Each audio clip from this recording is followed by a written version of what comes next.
So, thank you very much for participating in our conference, which is Integration of Artificial Intelligence in Higher Education, Challenges and Opportunities. So, this is a very important topic, which is very fresh, actually, in the world dynamics that today we have. So, I am always saying that it is like early 90s, like internet. So when the internet was coming up in early 90s, many people, they were saying that, oh, this is really very amazing technology and so on.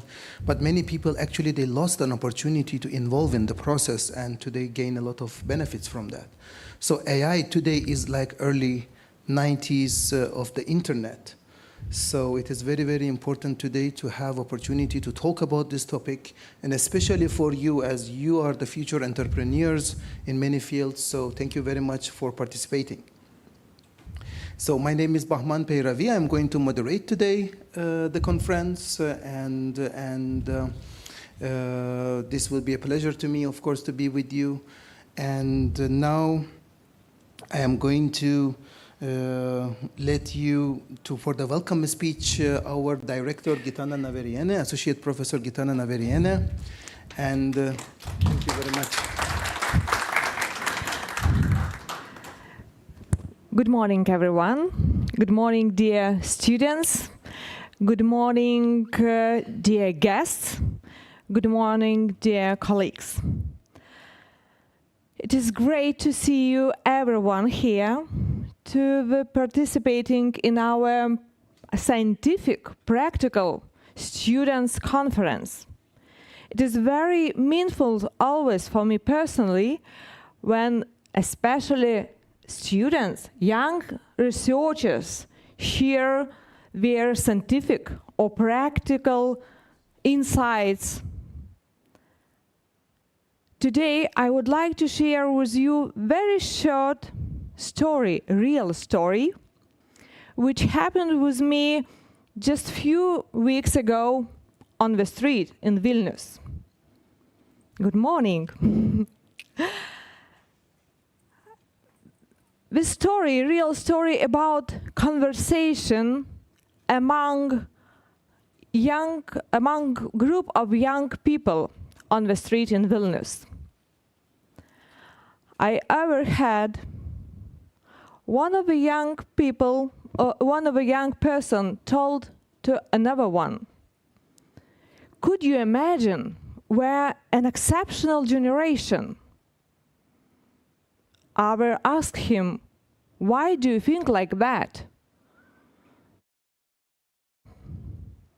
The young man replied to them, "We lived and learned before artificial intelligence. And nowadays, already we are living and learning with artificial intelligence." At that time, I thought to myself, indeed, artificial intelligence become a landmark in various areas in our lives, in education, in the labor market, in the culture of work, and maybe, who knows, in our personal lives. So, I invite you today to share your scientific and practice insights to another ones, and open the door for opportunities and challenges. Good job for today, and thank you very much. Thank you very much, Gitana. So next, I am inviting Mr. Šarūnas Dignaitis. He is, hello, Mr. Šarūnas. He's the co-founder of the startup moxilukas.lt. And he is having experience, of course, in many startups before, like peshcom.lt. So he's going to have some speech to you regarding how AI is changing education. So thank you very much. Yeah, pleasure. Hi, everyone. I'm grateful to be here. Thanks to Gitana for inviting me. Not my first time here. It's quite nice, this college. Yeah, again, pleasure. So my keynote today is going to be a quick one. I'm going to set the timer, so I'm not off 20 minutes. But I'll quickly talk about AI from my perspective. And I'll ask to share my slides if possible. Hopefully you'll see it and hopefully it works. But what we will do today is basically, I'll do a quick run through on what do we see as AI today, where do we use it daily, what are the challenges. I'll do a quick test with you to see if we can separate real AI from my Midjourney generated pictures. So we'll do a quick test, and afterwards I'll quickly talk about the new renewed ChatGPT versions, where you can better cheat on your exams and homework and save some time. So that's my idea of today's quick keynote. Thank you so much. Also, I'll talk a bit about edtech, how technology changes education. I think that's quite important as well. And I am stressing most of the time now where not to use AI, so not to stop yourselves from learning, because learning is a cycle. It's not you sitting here listening to me. It's more of a active experimentation, reflection, abstract conceptualization, where you basically think of ideas that you can implement.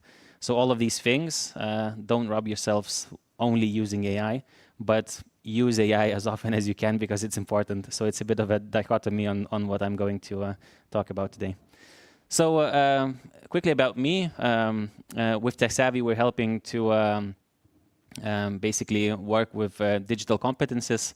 I do this radio show called Technology Ritmo. It's basically about what's new in technology. So each week I do this radio show, just an overview of technology news. And I'm also board member at Tech Lithuania. We are an umbrella initiative joining edtech startups which are trying to change education through digitization. So these are the main things that I do. So obviously we probably tried some AI tools today. I would like to know if you have tried some. Yeah, so all of you basically. I use them twice per week at least. Yeah. Daily, almost daily, yeah. Okay, so that's the new reality. It's a very good analogy of thinking about AI and thinking about internet and how it changed everything. So now we are on this also like of this wave, and even the big companies, Microsoft's, Google's, Amazon's, everyone is basically putting all the eggs into that AI basket. So that means we're going somewhere with it. So that's a quick human or AI test. We will do a series, like seven different pictures. Your task is basically to quickly look through. I'm not going to show too long, so basically have a quick browse, and then we'll do basically raising hands, which you think is made by AI. So that's the main question. A is going to be left all the time. B is going to be right side all the time. So I'm going to ask whether A or B is created by AI. So this is a quick picture. We see left A and right B. Who thinks A is AI? Thinks B? Okay, already split decision. It's good to see. So picture A is created by Microsoft Bing, which is more like Dolly because it's integrated with Microsoft Bing. And picture B is, I don't speak Icelandic, but it's a waterfall from Iceland. So we already see that it's not so easy. Of course, it's lighting, it's you sitting a bit further back, but we have a little bit of an issue. Gondolas in probably Venice. A is AI. Okay, B is AI. Okay. That's a bit more like 40-60 now, or 30-70. So picture B was made with Midjourney. Picture A, real gondolas in Venice. So it's not so easy. And the more, of course, the more we look at it, it would be probably a bit more easier to distinguish it. Maybe some colors, Maybe it's like copy-paste. Maybe it's a bit blurry in that way, but I can prompt as well as you, and we can prompt it to be as difficult to distinguish as anything else. A bit more difficult maybe. A is AI. B. Okay. Interesting. So picture B, Midjourney. Picture A, real photo.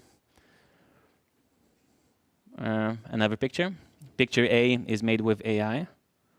Picture B with AI. Okay. So you can really tell, if you look a bit deeper into these pictures, that A is AI because that guy can't be so happy with a fruit salad bowl. It's so obvious. That's an easy one. So picture A was made with Midjourney. Picture B is a real picture. Some fish. Picture A, AI. Okay. Picture B, AI. Okay. Again, split decision. It's like presidential election in Lithuania. So what we have here is picture A is Midjourney. Picture B, real picture of fish in aquarium. So again, it's these might be a bit too perfect. This is like what you see on the internet when you buy, and this is what you get. That's how I see it. But again, if we look at these separately, then that's the question: if we can distinguish, if there's no comparison between two. What if we see on the social media something about, I don't know, discrediting some politician, and we don't have something to compare next to it? So do we distinguish that's a real picture of that president or someone, some politician or whatever? Or not? So A, AI. Okay, only a couple. B, AI. Okay, so this time we have B, a bit more perfect picture. This is a bit more rugged. So we can quite tell which one is which. Some fireworks. A is AI. B. Okay, that's a 50-50. Picture A was made with Midjourney. Maybe these ones, like clouds, threw you off. You can prompt anything. You can prompt it to be more realistic. This is probably where you do longer exposure, and then it kind of, the picture goes a bit blurry like that. And last picture, yeah, left on AI. This is from Lithuanian beach, obviously. B on AI. Okay, that's again split decision. So picture B is Midjourney. Maybe something to do with, I don't know, some colors are off. Maybe something to do, I distinguish it through like this blurriness that some AI pictures have. But again, if you're using Midjourney, if you're using Dolly, if you really put your work into making that picture more realistic, then you can obviously make it. So it's not so it's not so easy to distinguish nowadays, and it's important for us to think where this can be used against us, especially if we live in a democratic country and we have elections, and now we have 3 elections in a row. We just had a presidential election. Now we're having EU Parliament election. We're going to have Seimas election. So we can prompt text, we can prompt pictures, and we can identify people who are not decided on which side they're going to vote on, and then we can make their decision for them by sending these discrediting information messages directly to these people. So it's quite interesting. Another cool human versus AI test was done. It was like a Turing test. So basically, people, 1.5 million people participated in this. So this test had almost 10 million chats, and people were talking in these chats, and they were paired with a person or an AI bot. And after 2 minutes conversations, they basically had to say what they were talking to, whether that was a person or it was an AI bot. And only 60% of people answered correctly. So basically 50-50 is a guess. And only 10% more is where people identified that they were talking to a real person or an AI. So it's not only just prompting a text and then reading it, but it's basically having a chat back and forth for a couple of minutes with an AI bot, and we can't tell the difference anymore. And we can prompt that person to be from any country. He can be speaking fluent English or broken English. He can be super smart or not so intellectual. He can be anything, and he can be chatting with you. And we're going to have that problem as well in our daily lives, and it's probably happening now as well. So we have to be quite mindful, because not only pictures, but also conversations, we can't really basically tell the difference anymore. So these are excerpts from a couple of chats. This is the one chat, another chat, and the third one. So you can basically have a quick browse through. It's full of slang. It's in short messages, some of it, but it's quite difficult to say which one is which. So this is a short poetry, please. Yo, rose is red blue. Happy birthday wish. Happy birthday, homie. Thanks, let's drink what? Haha, sounds like a plan. What were we drinking? Coffee, better wish, Prosecco. So it's like, it's a very casual conversation, someone that you would be chatting with your friend or whatever. It's interesting here. I couldn't tell too much of a difference, but AI is left in all of these chats. Human, person is right. So black is AI and green is a human. And it's not so easy to tell anymore, which is pretty interesting. So why is it important to talk about digitization? Why is it important to talk about AI? So at least in Lithuania, we have an issue. What we have here is adults in Lithuania are more than twice behind in digital skills compared to adults in leading Western countries. So it's not the middle ground, but we are basically aiming to leaders. And then when we look at, let's say, someone who is like 50 to 60 to 70 years old, we're having issues, because that person definitely can't tell apart that picture, that text, maybe not too good in even browsing the internet or using any generative AI tools. So we're having these issues. And obviously when we have someone who's a teacher, someone who is teaching children, who are definitely going to live in the AI world, and then that person can't moderate that person through, I don't know, any technology or digital skills or anything in that area. So that's an issue. More than 40% of jobs in Lithuania, probably in other European countries as well, are in risk of automation. So we're not talking about bitutės kasa at iki parduotuvė. We're not only talking about where you go to cashier and then there's no person anymore, but you just scan your products and buy it. We're talking about marketing specialists. We're talking about junior programmers. We're talking about illustrators. We're talking about web designers. We're talking about videographers. So I have a videographer friend who is now going to courses to become a cybersecurity expert. I have a web designer who is still creating many startups, and he was basically buying an Illustrator to make designs for his characters in his games. So he's not buying it anymore. He's doing it with just Midjourney simply. So many different examples that I have.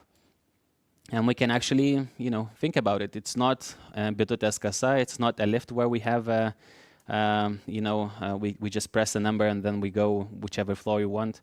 100 years ago, we had a person who said which floor are you going? And then we kind of go with that person. It was a job back in those days. But the good thing about technology is if you put anything that's near what you do tech, so let's say whatever is that you're learning, and then you learn tech just on the side, then you can have at least 55% higher salary than the average at what we have in Lithuania. So anything tech, it doesn't mean that you have to be a programmer. You can be someone who understands that sort of terminologies and languages and be talking to the programmer in the company and the client and be a project manager. And you will be earning 55% more compared to the average in Lithuania. So that's how it goes. Technology is still very important. And this is quite crazy statistics for me. It's from the World Economic Forum, but 65% of children entering primary schools today are going to work jobs that don't exist yet. So basically we have kids in the classroom who are learning, but 65% of them are going to work something that there's none of that still here. So let's say, when I was in the classroom, I didn't know I could be an influencer. I didn't know I could be like esports guy. We have a Lithuanian Counter-Strike MVP now of the world, and he's like a month ago or 2 months ago, he was like a world champion and a Counter-Strike MVP. And I used to skip classes with my friends to go and play Counter-Strike, and got in trouble because of that. We used to fight with my brother who's going to play Counter-Strike. We only had one computer at home, Windows like 98 or whatever, like that big box.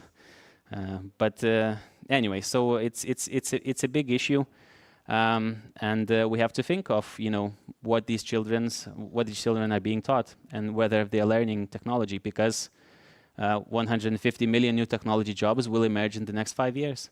So some of the jobs are being taken away by AI, by generative tools, but some new jobs are coming in, because you can be like a prompt engineer at Anthropic organization, which made Claude. It's in the US, but now it's in France, in Germany as well. So there's new jobs coming in, but there's some being taken by AI. So how does the education sector look like with technology? So this is a quick pitch from my side for you to create some educational startup.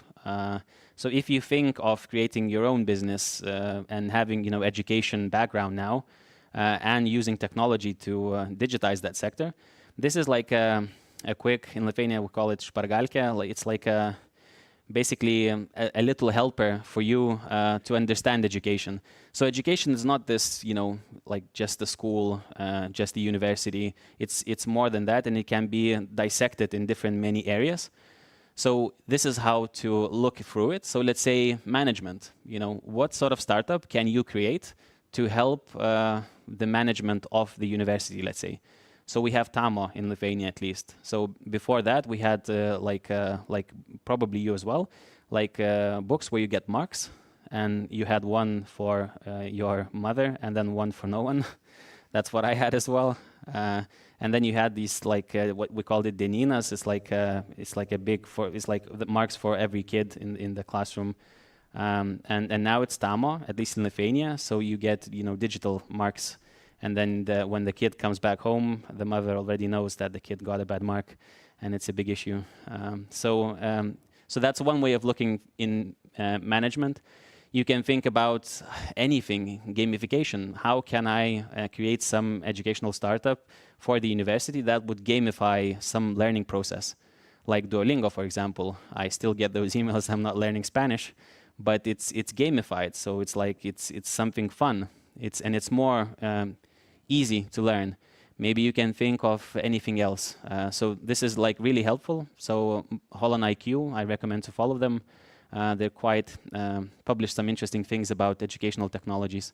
And we have thousands and thousands of educational startups all over the world in each section. So you choose a section and you think, well, maybe I want to focus on this and create something there. So it's it's simple to think of on those terms, but then when you have to grind and create the startup, then issues come up. But I encourage you to do so. And this is a very bad slide, but a very interesting one. These are all educational unicorns in the world. So basically, all of the unicorns, educational startup unicorns, and you probably know some of them. Duolingo, for example, Coursera. When the pandemic hit, they opened up courses for free, at least in Lithuania. Udemy. But they all share one thing in common, and it's marketplace. So if you want to be a unicorn, you have to create it for the market that has people. So these are from China, India, and the US, most of them. And some of them, only like a couple, are from one, I think, from Israel, and the other from somewhere in Europe. So this is the Lithuanian edtech sector, if you're interested. So we have, different educational startups. We have a bit more, but we have about 50 in Lithuania.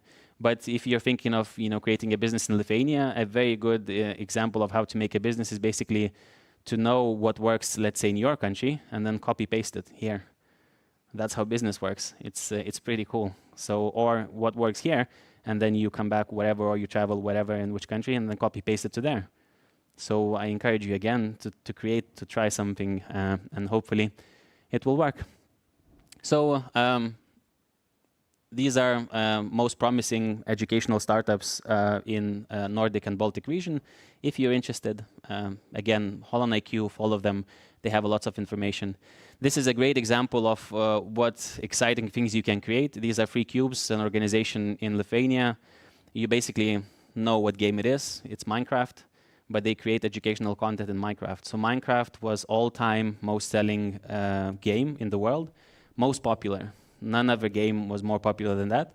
And they created, this is old Vilnius, top left, bottom left, bottom right, and then the Vilnius as it is today. So imagine you're being a kid, playing your most favorite game, and then traveling in Vilnius and learning history. So that's a bit of a different approach in education, from my perspective at least. So what about AI? From my generation, 1997 was that time where I figured, oh, okay, this might be something, because Garry Kasparov was beat by Deep Blue. So if you're a chess geek like me, you know it. 1996, everyone forgets, but Garry Kasparov beat Deep Blue, but then 1997 he lost. Now, deep learning machines like AlphaGo beat ChessGo players as well. Go chess, it's like a Chinese chess in a way. So AI has these upcomings where it's like really popular. Then people think, oh, this might change everything. Then these people get fed up because it doesn't really change everything. And then there's AI winters, so-called, which basically people are not interested in it anymore. So it goes like this in cycles. And now we're here, definitely because of ChatGPT 3. When it came up, everyone was like, oh shit, it's changing everything. And we're using it daily. So we have to understand, where do we use it daily? GPS navigation, getting the best route. That's AI algorithms for you. Paying for Uber, now everyone, let's call a taxi, whoever calls the last one is going to pay the most, because that's how algorithms work. Spam filter, that prince who is basically giving you $1 million is not writing you because it goes to spam straight away, because there's a spam filter. Face ID, ChatGPT voice commands, Netflix, HBO, you click on something and then it's always the same, always the same. It's also algorithms that are based on AI. So we have some fears. We have some authoritarian regimes who have like smart cities where you are being watched all the time, so the crime rate goes down. But then what if you are not a friend of like the main party? You cannot maybe go through like a train station. You cannot, the doors doesn't open for you and so on. So we have these issues. That's why we have all the AI regulations here in Europe and in Western countries. And it's important. It's boring, but it's very important. It's about ethics. It's about safety for everyone. We have misinformation. We talked about it. Automation as well. Deepfake technologies, where some real geopolitical issues happen and then some fake Zelenskys come up on telly and start talking, and then everyone's like, what's happening? So it's easy, again, for us to identify, but it's going to be more and more difficult. And for our babushka or for grandmother, it's much more difficult to distinguish what is real and what isn't. So my time is done, but I'm encouraging you to try the 4.0 if the new version is released now for you. So try the GPTs, and Consensus and Scholar AI is the best for learning. So yeah, thank you for listening.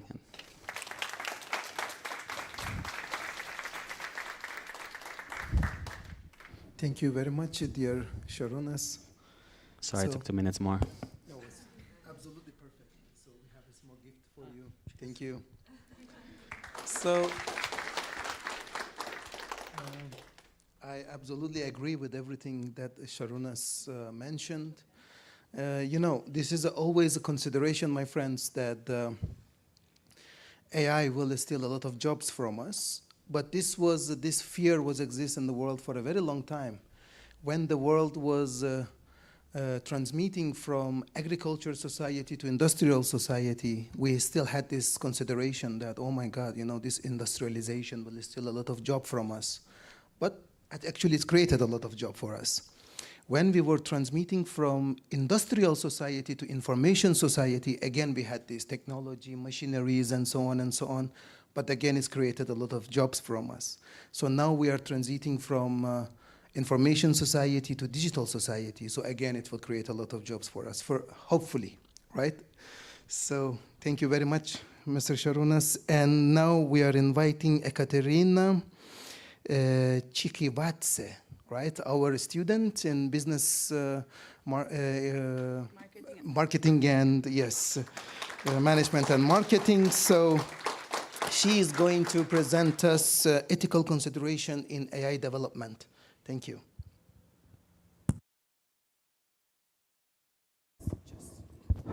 Okay. Wait, is it working? Okay, it's working.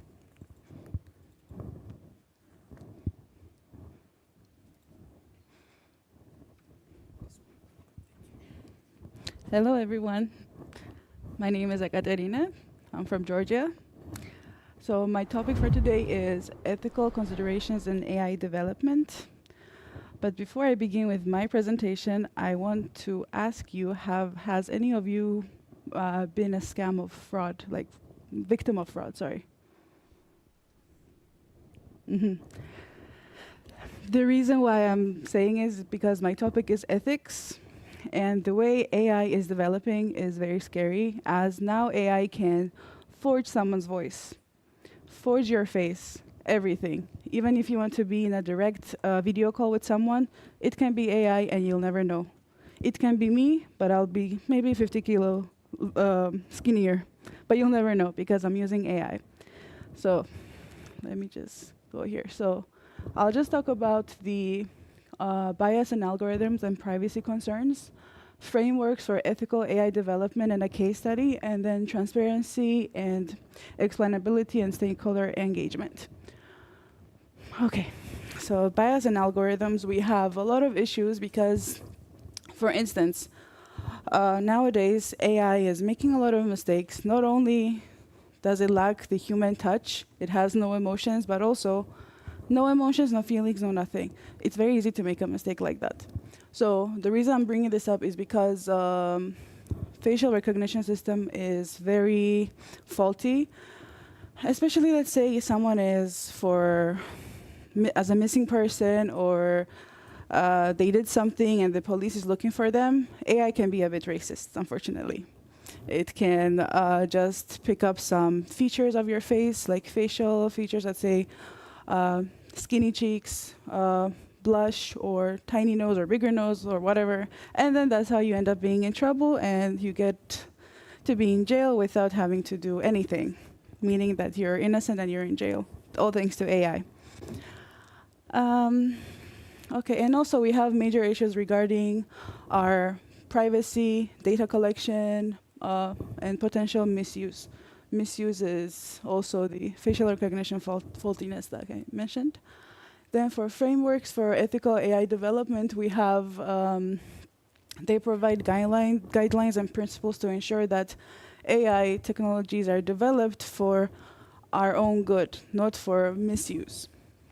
For transparency and explainability, we have, it's basically for people to have the help from AI to make sure someone is not misusing our information.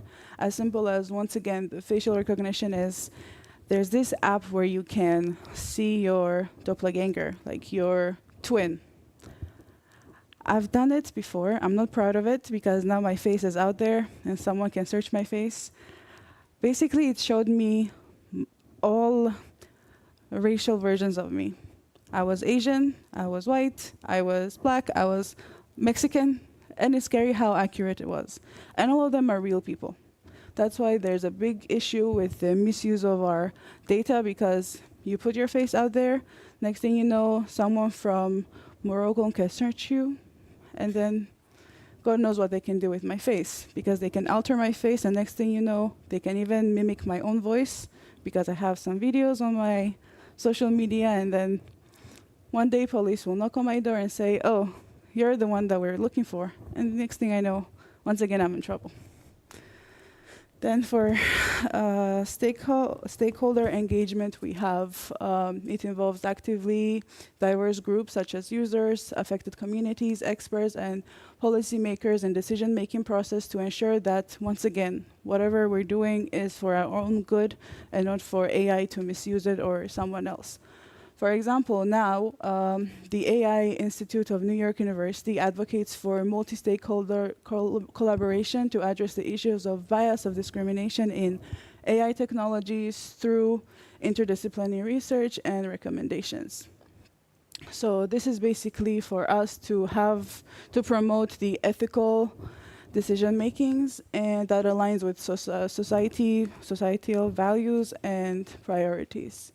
In case study, we have a study that was conducted in MIT Institute, that it was found that the facial recognition system had a major fault. Like I mentioned a couple of minutes ago, it's basically really racist towards everybody, especially people who have maybe a darker shade of skin.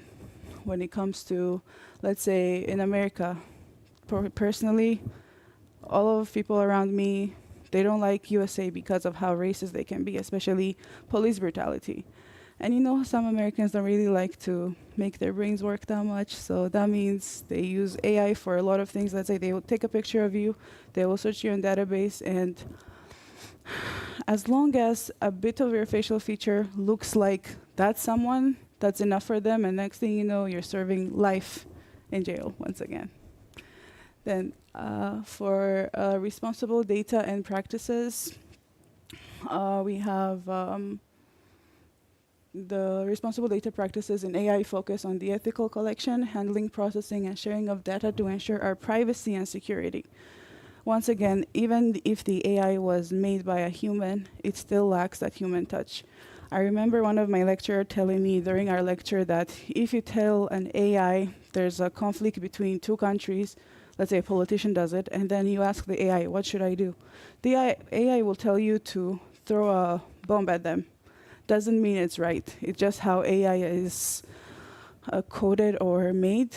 No emotions, no feelings, so it can give you very fatal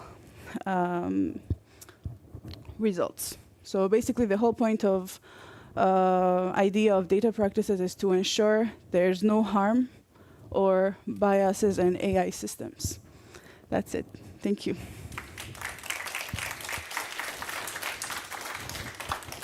Thank you very much, Ekaterina. Just a second. Any questions to our friend? No questions? I have a question. So my question is, Ekaterina, if AI would be a decision maker, who would take the responsibility of the decisions of AI? The human, of course. Who? Whoever started up the AI.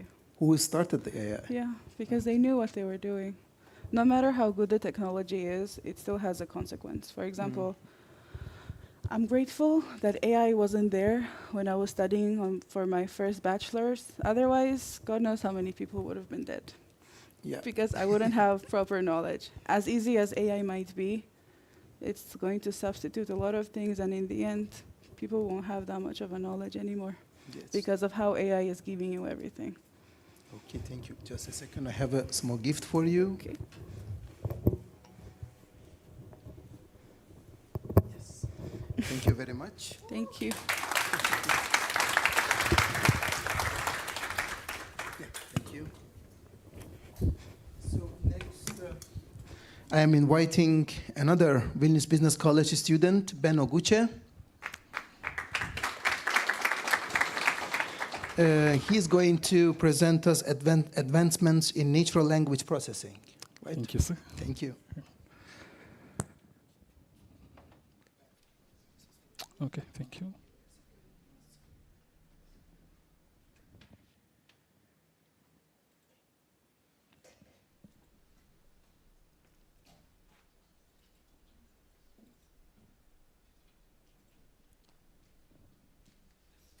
Okay. Before I start, I just want to say a big thank you to the president of the college, the staff administrators, all lecturers, friends from other college here present. It's a big thanks and a big pleasure to present insights of my study into the advancement in natural language processing with us today.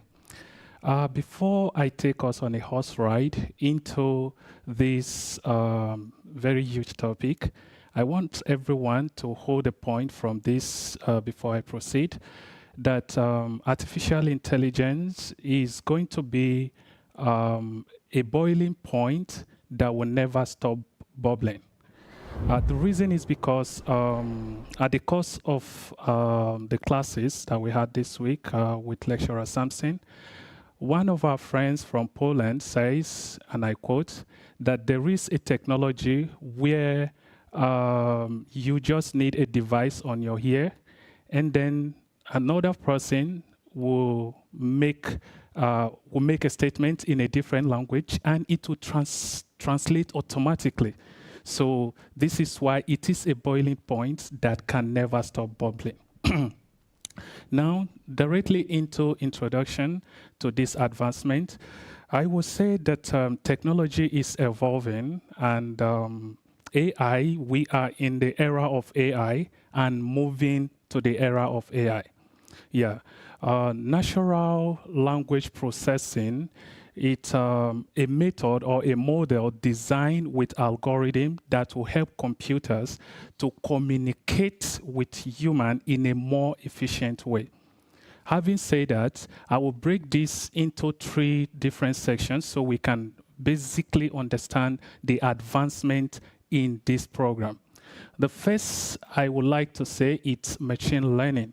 Yes, what is machine learning? We have heard this, we have used this in different ways, but we might not understand exactly how this works. Machine learning, it's a subset of artificial intelligence that is designed with an algorithm where computers learn patterns. And these patterns, make decisions from data. For instance, if you make a post on Facebook or the metaverse, those of us that use Facebook, Instagram, and so on, if you make a post and tag a friend today, if you make another post the next day without tagging a friend, it automatically sends signals to the friends that you tagged in the past. And this is where we call this kind of learning as a machine learning, because you've tagged it before, so there is a kind of pattern that the system follows.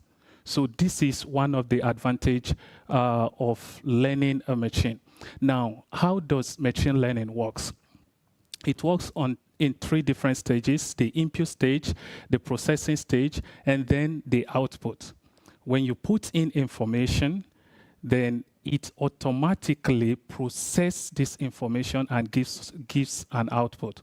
For instance, you can say, okay, computer, anything that is designed with red color should be an apple.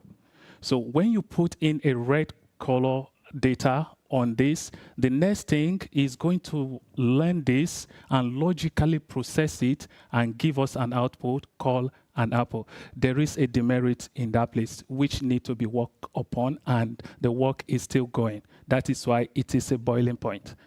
Yeah, machine learning types, we have supervised learning, unsupervised learning, semi-supervised learning, and reinforcement learning. In supervised learning, I refer to it as a garbage in, garbage out information.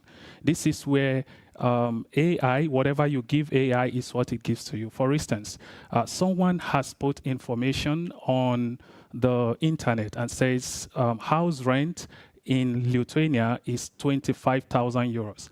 If you're going to ask the computer next time, how much is house rent in Lithuania? It gives you 25,000 euros. So it is a supervised learning method in machine learning. Then unsupervised learning, it's going to divide this into segments. Oh, in Lithuania, in Vilnius is 25,000, in Kaunas is 10,000, and so on. This is unsupervised learning. For semi-supervised learning, it's going to tell you, it's going to bring information from the supervised and the unsupervised and give you the process, the outcome. Now, the machine learning application, it's basically in different industries. It's not limited. In telecommunication, it handles customer service. So this is where machine screen your information. Oh, I have a complaint. What is your complaint about? We know this as chatbots. So this is where it screens this and then transfer you to real human. Another aspect is adaptive website. It identifies the intention of the user for visiting the website and can adapt the information. So what is the intention of coming to a company or a company website? So when he knows this intention, the next time you visit, he's going to suggest the same topic for you. Then other aspect is in agriculture, in healthcare, finance, marketing, retail, transportation, and so on. the other section of AI development or in advancement, it's in deep learning. This basically uses neural network. I like to classify it as artificial neural network. Yeah. In this case, computer is designed with an algorithm to reason like human in terms of speech. So when you ask, in this case, you can ask a computer, call Mr. A for me, call Mr. B for me, and it's going to give you the same output by giving you that call. So in this case, there is an advancement of programming, but in the machine learning, there is no explicit programming. So this is another aspect. Then the concept is divided into 3 parts: the input, the hidden layer, and the output layer. Now, in the hidden layer, this is where the programming comes in. When you put in this information, it screens it in nanoseconds and bring out this output which you desire. And then you can make informed decision on that. The key algorithms and techniques used, it's a convolutional neural network, which I just explained. So it reasons just like human, giving that human desire to see exactly what you are looking for. The importance and impact on society, ranges from healthcare advancement, economics impact, as well as automated decision making. The natural language processing, this is where the big deal lies. So in this case, computer is designed with an algorithm where it can use natural language just like human. These days, you can use Google Map, and it's going to tell you this is your destination. Your destination is on the right. Your destination is on the left. And another advancement in this particular topic is the fact that currently you have an automobile car that drives you to your destination without a driver. So he's going to tell you, Mr. A, here is your destination. Mr. B, you can align your destination will be on the left, on the right, and so on. So this is the major advancement in this. It interprets and generates human-like text. So giving you exactly the desired result. The application of natural language processing relating to this is translating one language to another, just like I explained from the beginning. In this case, you use Google Map and so on. Checking grammatical errors, that is the use of Microsoft Word. Sentiment analysis, that is feedback on any product, and then summarize a text. Diverse application across various industries, as well as in health, in finance, in customer service, retail, marketing, travel and hospitality.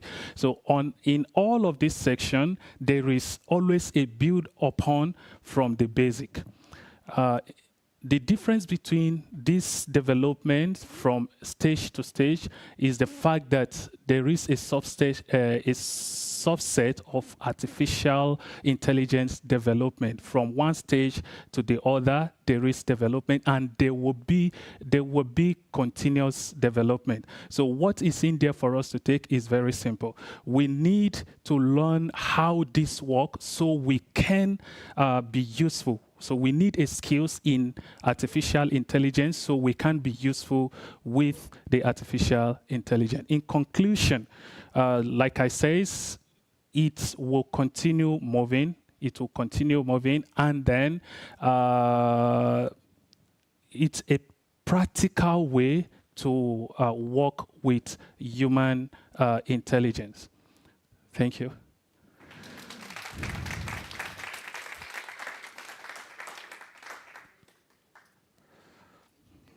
It was absolutely a good presentation. Thank you. Thank you, sir. Any questions to our friend? No questions? Yes, of course. So, Ben, do you think the way everything is going, do you think in some time we will not even have to learn other languages? Yeah, From this, there is not going to be a need for us to learn other language because we have artificial intelligence assisting us to do that. So if I have something that could easily help me to translate language, Lithuanian, for instance, to English, I could come from anywhere and attend the program of Lithuania, and it will be a beneficiary system for me because I don't need anyone to interpret this language to me. Is that good or bad? Of course, there is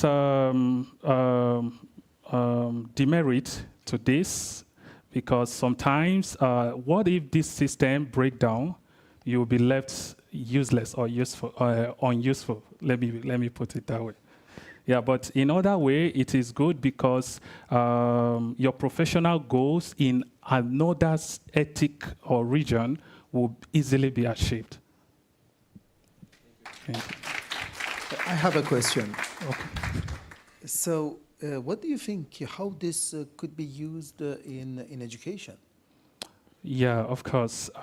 From the first speaker, he actually made us to understand that too much of this AI could be very harmful, and not using it at all as well would be harmful. So it is a 50-50 balance. In education, we can use it to find easy solution to problems. So, yeah. Okay, Ben. Thank you very much. Thank you, sir.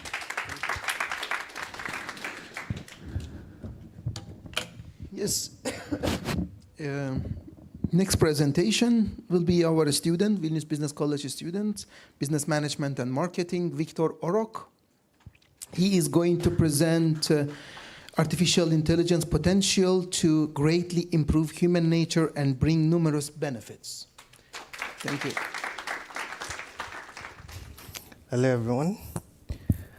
My name is Victor. I'm from Nigeria, a student of Vilnius Business College. Okay, first of all, I'd like to say a very big thank you to the school director and the lecturers and the staffs and my fellow students. Just a quick question. I'm always having this issue regarding, I know it's a good benefit for each and every one of us, but which one of us is scared that maybe in the next 10 years or in the next 15 years, AI is definitely going to take our job? Is there anyone thinking that? Oh, few. So we are sure that AI is definitely not going to take our job because I think few of us have the mentality. But I think it's a very good improvement for each and every one of us because I know I had a lecture this with one of our lecturer, content creation, and she's always telling us, use AI to edit, use AI. She's always pushing forward just to push us to learn how to use AI to improve our learning ability, our writing ability. At first I was saying, okay, why is she not pushing us just to learn, write by ourselves? But at a point I got to understand that the reason why she's doing that maybe a little bit to a smart AI in a way, or to learn from AI, which for me, I really learned a lot from that. So thank you to that. So I would be talking about the potential of improvement in human nature and bringing numerous. So we all know AI is an advanced technology to all individuals because we use it every day, day to day. We use it in our school, at work, in the bank. And practically everybody uses AI just to improve their work and to improve their learning ability and to improve each and every activities of the day, every day. Okay. So now I literally wrote down what AI has improved. So we have the healthcare segment, we have the education segment, we have the production segment, we have the economic growth, and we have the safety and security. I know one of my classmates was talking about security. Yeah, at a point, we are scared that we shouldn't put our password or everything in in the hands of AI. But at some point, sometimes everybody literally do forget their password or do forget whatever thing they want to do. But with AI, you could literally use that as an advantage to help you log into a system, help you improve or work whatever thing you want to do. So, which in a way, I would say maybe it's going to be on of 85%, maybe 15% risks. I'm not 100% sure with that. So I would talk about this. In a way, I think AI improve.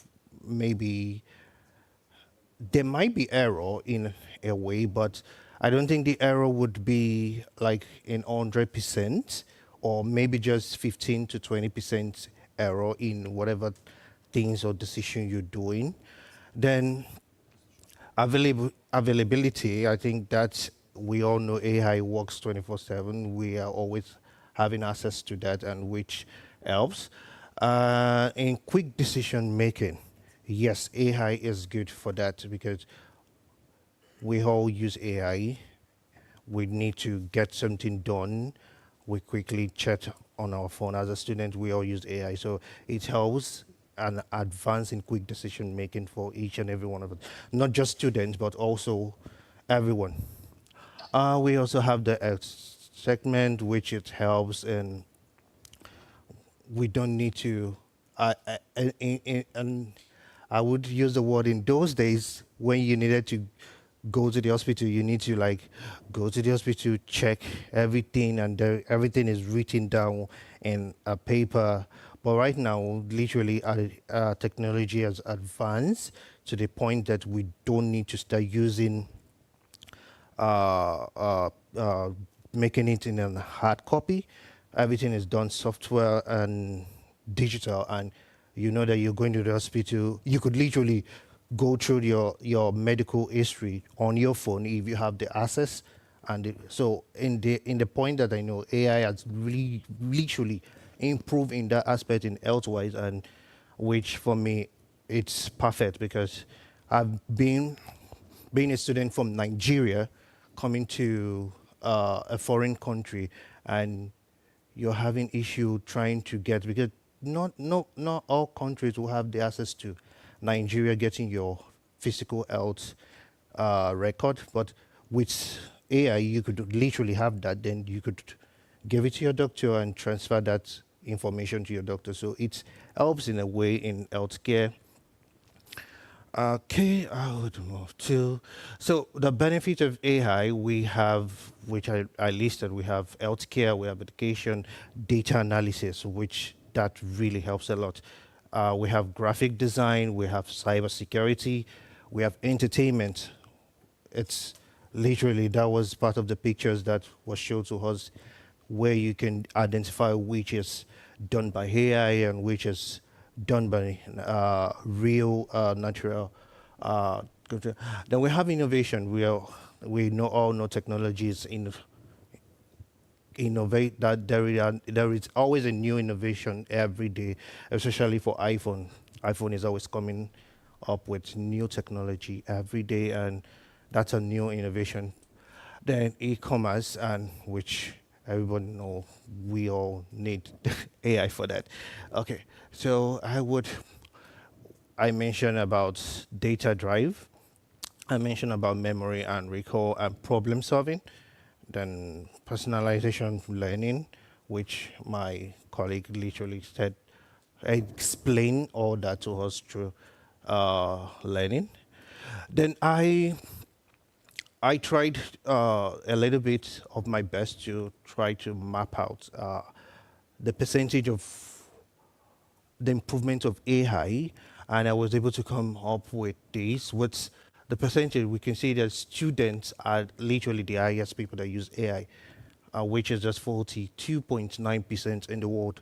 So every student in the world literally focus more on AI because it helps them writing projects, working on their assessments, their homework, and in healthcare we have 14.3%, which It's a good improvement. And in banking, we have 7.1. And in economics, we have 14.3. Then in technology, we have 21.4%. So in total, that's 100% of how AI has improved our human behavior, human activities every day. Okay, in conclusion, so we all know AI has many advantages and many platforms that has given each and every one of us this ideology that we can always make a show of getting a perfect result if we try to use artificial intelligence in a way to make everyone's day activities perfect. Thank you.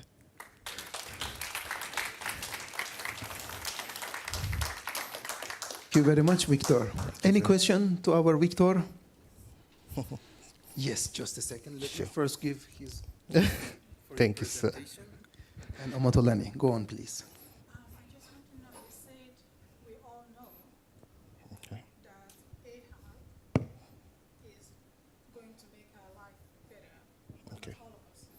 Yeah, that was why I asked that question in the first place, because I know literally I've asked a lot of students and people are literally scared in a way that in the next maybe 10 to 15 years, AI is literally going to take a lot of jobs from people or making lives better for people. In your opinion, do you think AI is going to take majority of the jobs in the industry today? Yes, I think so. In a way, I think basically the jobs that a lot of people are scared of to do, because literally customer service. I think maybe in the next 15, 20 years there wouldn't be any customer service anymore, because literally right now AI is already doing that, and in an advanced level that we all know that we're getting to the point that we don't need to start going to ask a customer service. AI is on that platform. So we should be scared. Which, in a way, I would say 35% scared, then 65% grateful. You have a question? I have a friend, another friend has a question. Go on, please. About customer service, what do you think about recent developments with customers tricking chatbots into giving them free stuff, basically? There was a very viral Twitter thread not long ago where a guy got, I think, very good financing for his truck, like half price in USA, or something like that, with chatbots. How do you stop that? And if you think that customer service is not going to exist in 10 years, do you think we're going to find a solution to this basically responsibility problem, right? In the next 10 years, or what do you think about it? Yes, because with the way AI is advancing, I know they are trying to push in emotion into AI, just to have this emotional feeling that you know when to ask the question and when not to ask the question, and AI would know when to respond and when not to respond. So in a way, I think there is going to be much improvement maybe in the next 10 years or 15 years.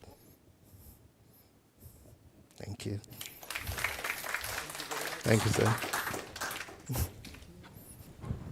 Yes, so we have next presentation.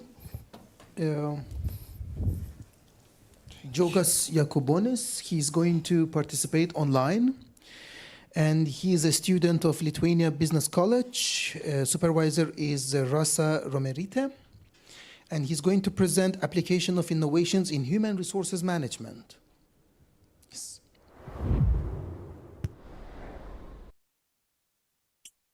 Yes, hello, good morning, everyone.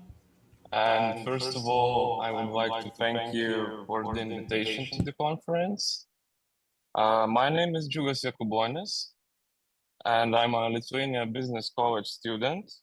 I would like to present my article about application of innovations in human resources management, which was supervised by Associated Professor Rasa Romerite. First of all, let's make it clear that what is human resources management, or just shorter HRM.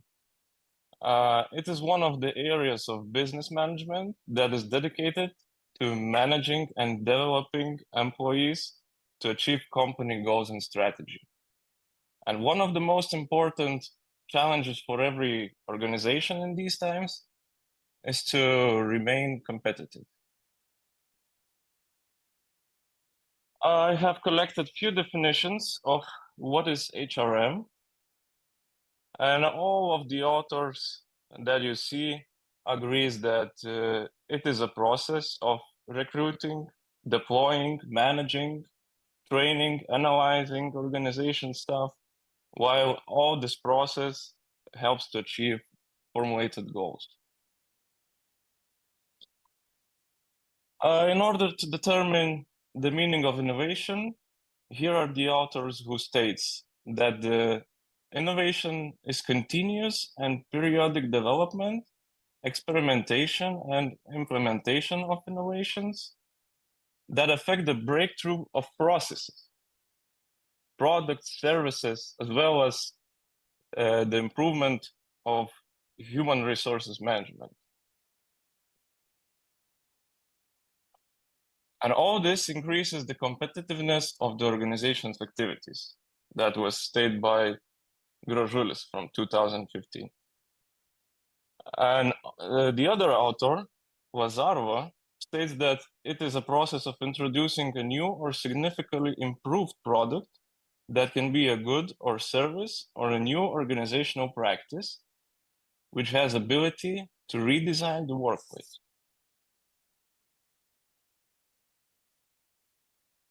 Lazarova also states that innovations are a key factor in the success of modern business.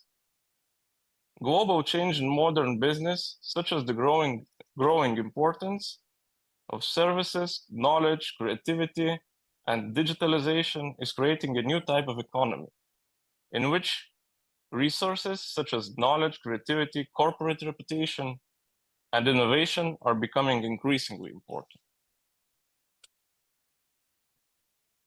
Now let's take a look at the latest innovations in HRM.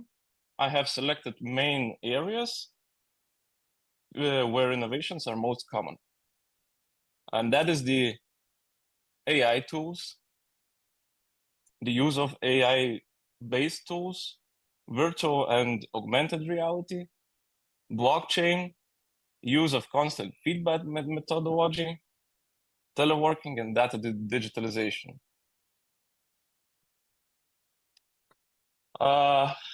Let's take a look at all of them.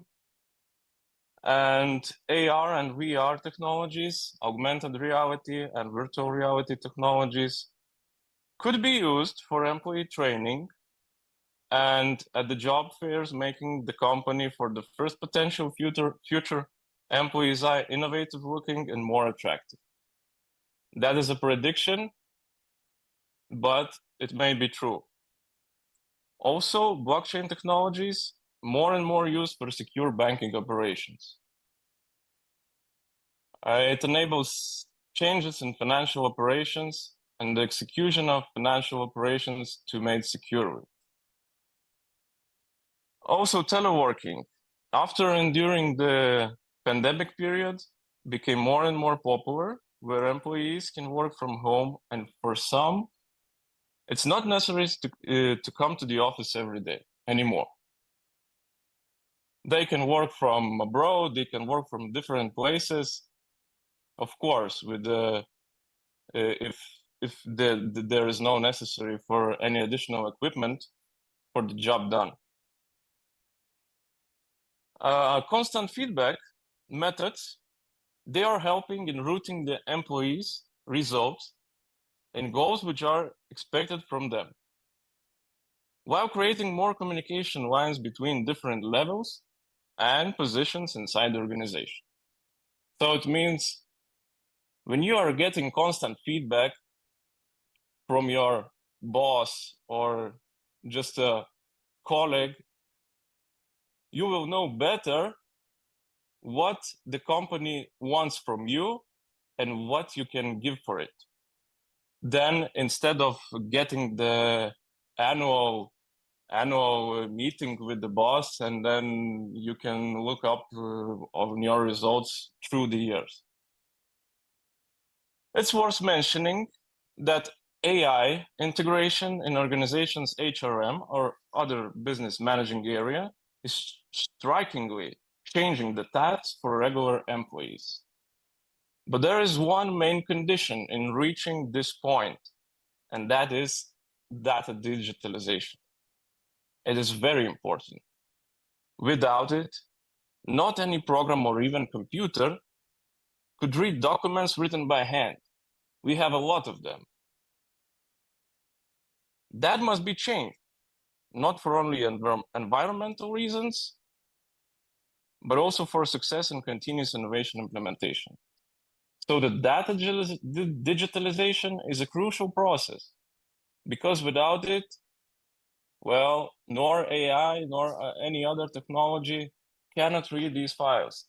In the future, maybe, but for the moment, as we employees in the companies are writing so many paperwork for holidays, for day offs, for any other reasons, that must be changed into digital documents. I also made a qualitative study of one of the largest manufacturing companies in Lithuania. The research aimed to find out what innovations are applied in the company's personal management and how the creation and application of innovations affect employee job satisfaction and engagement. Now I would like to share with you some of the results from the research. As you can see in the table presented, the informants were asked how to improve employee experience and increase engagement. And that was the answers, very closely stretched together with the AI. They were split in two categories: technological processes and communication processes. Many informants stated that the technological processes inside the organization, updates, data digitalization, and creation of a new advanced managing system improves employee experience and increase engagement, as well as communication processes such as leadership development, employee empowerment, greater responsibility and freedom given by their bosses.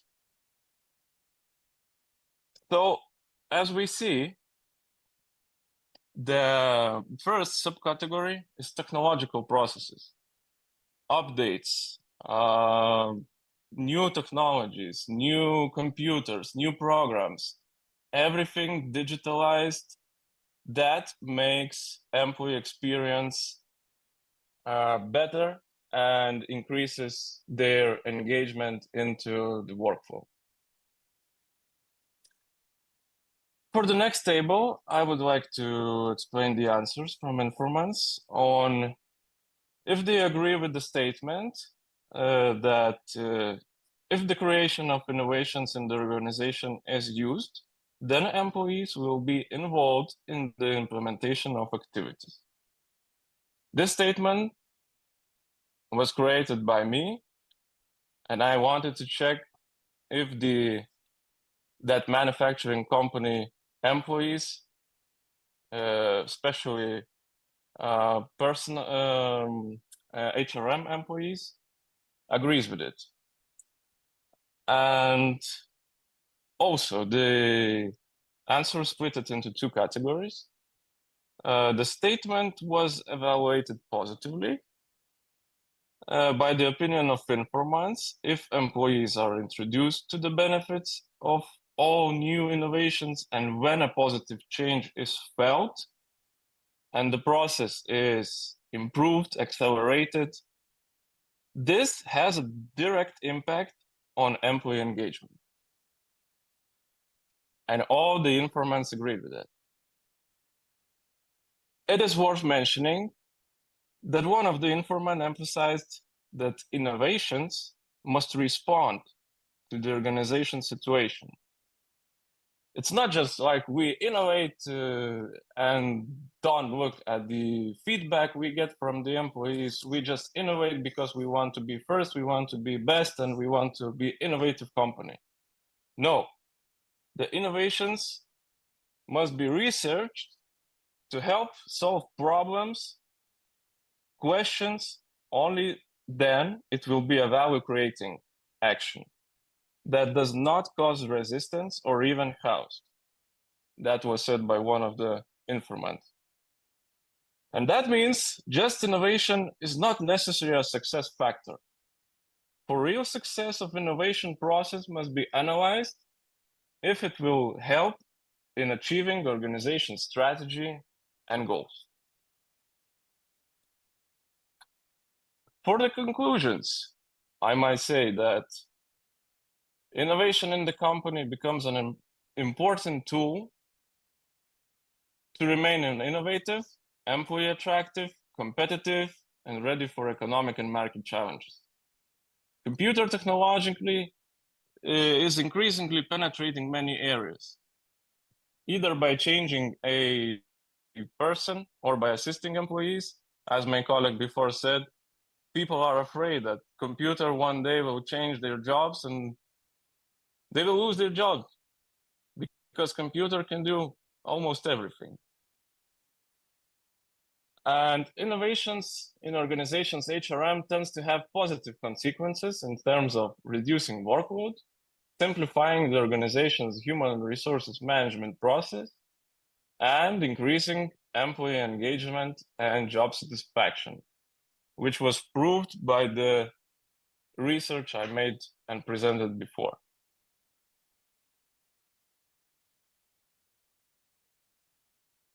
Thank you very much, dear Jogas. I believe you finished, right? Excuse me, just one more slide. Oh, okay, I'm sorry. Yeah, I would like to finish. Well, the innovation is not always embarrassed by employees.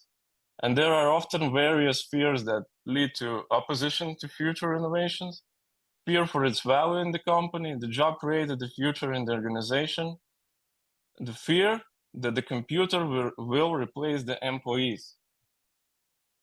That is a big fear, but I don't believe it. Because without human, there wouldn't be no AI, artificial intelligence.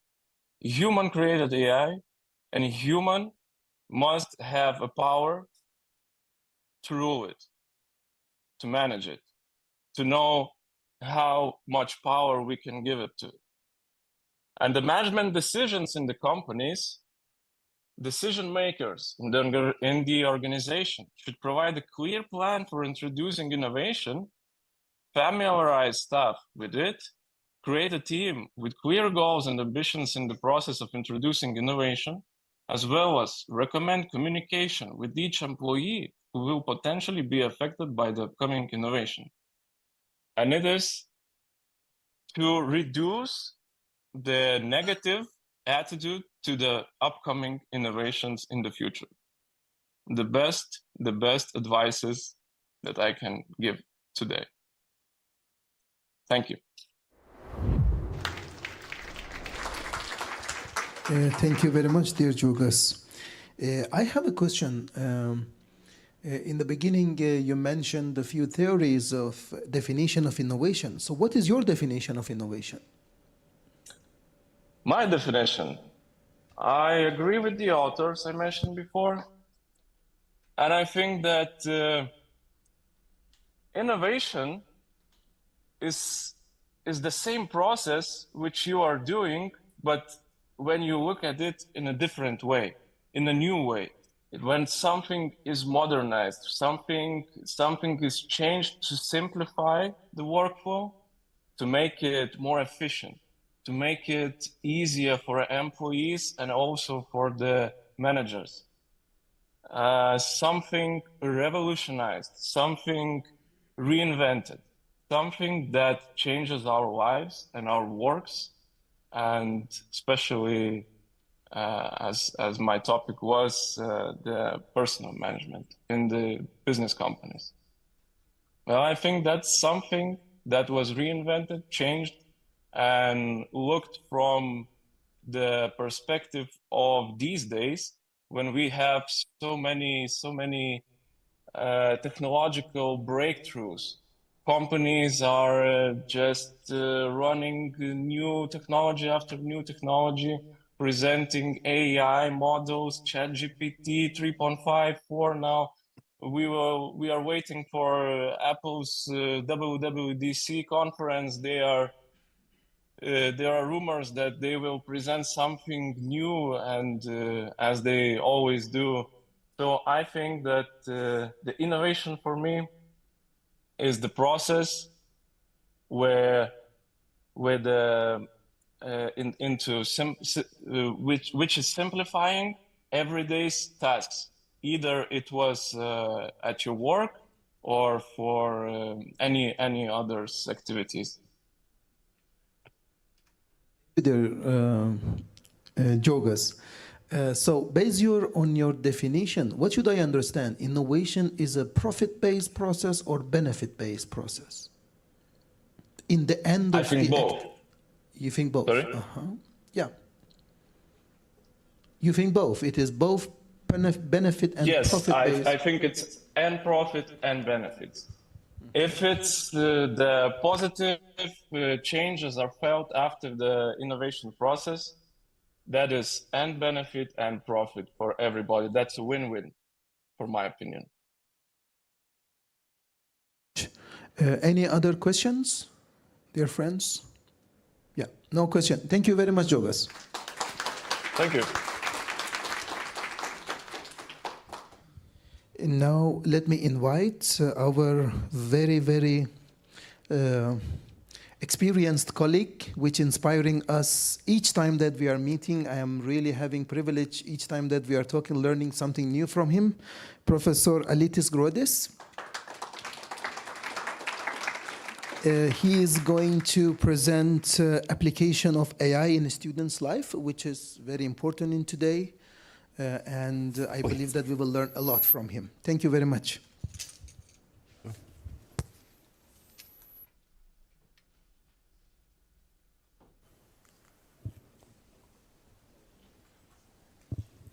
Just a second. Let them get out from the.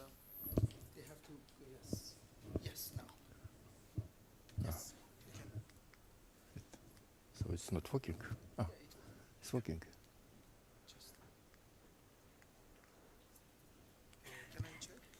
No, I cannot. Maybe it's better to use a mouse. Just a second. Can we try now? No, it's not working. Oh. Yes, it should work. Okay. Okay. Hello, my name is Alitis Grodis, and I would like to present you some crucial things about artificial intelligence. My lecture was titled like Applying of Artificial Intelligence in Students' Life. So it's critical things, how to use, when is necessary to use, and when is necessary not to use artificial intelligence in students' life. This lecture is presented by me and also by Alexander Gumenov from Vilnius Business College. So, agenda of my presentation is artificial intelligence as it is, miscanthus as previous implementation of artificial intelligence, which was done in Vilnius Business School, large language models, so last presentations, last implementation of artificial intelligence, and critical answer, but can we blindly trust artificial intelligence answers? So let's start from initial part. What is that in artificial intelligence? Term artificial intelligence is related to large amount of mystics. nowadays.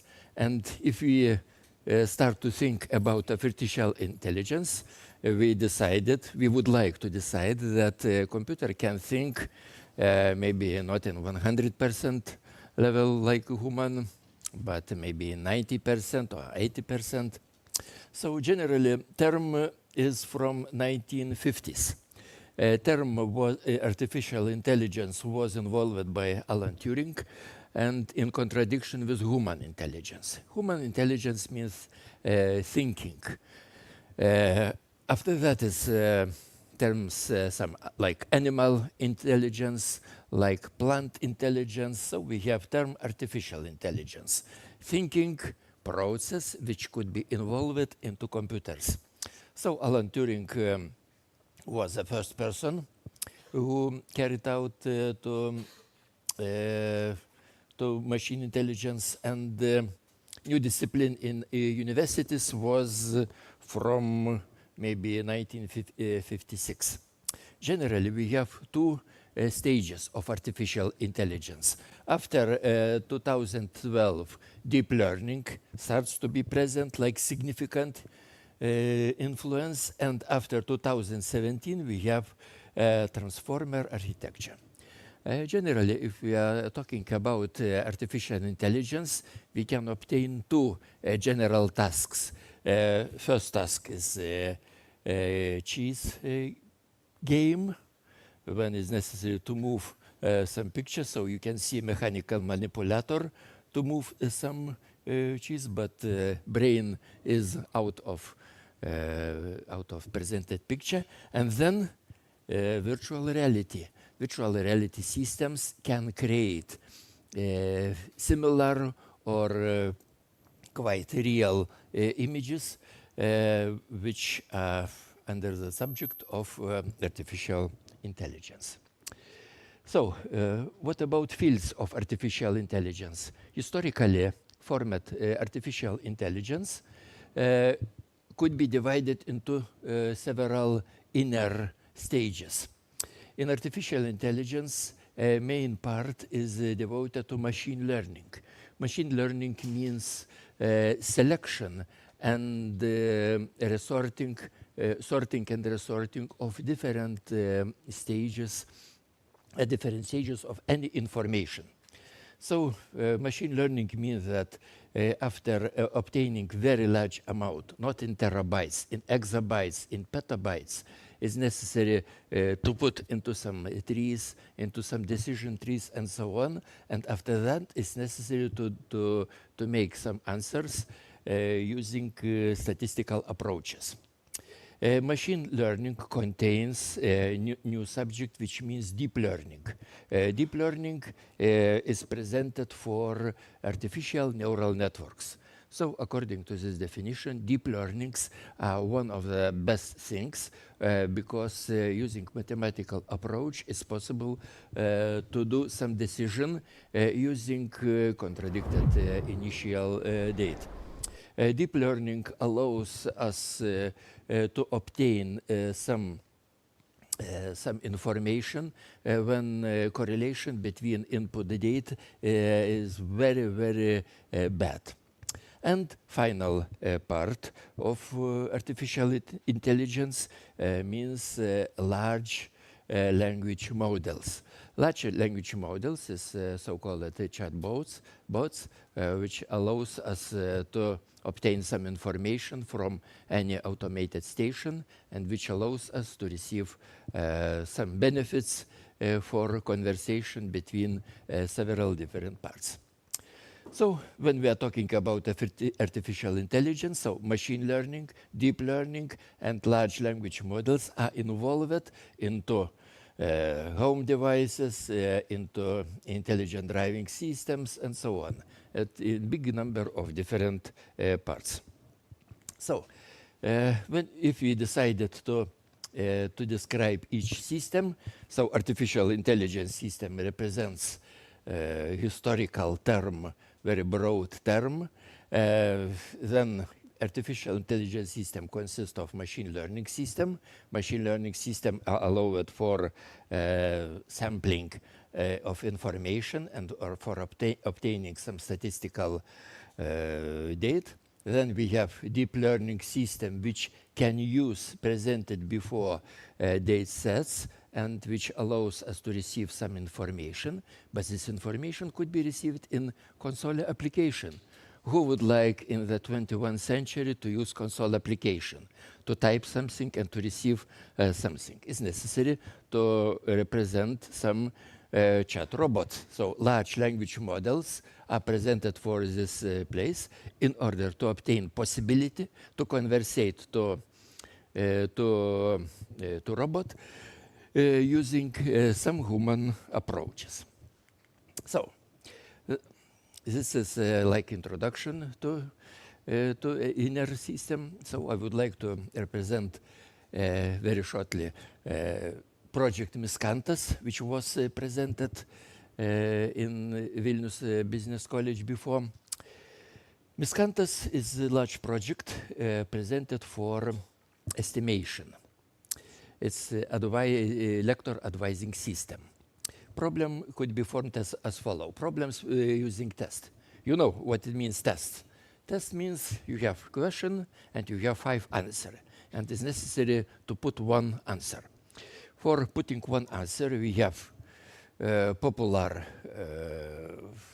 possibility to check amount of knowledges. But for tests, we have limited thinking because guessing is allowed.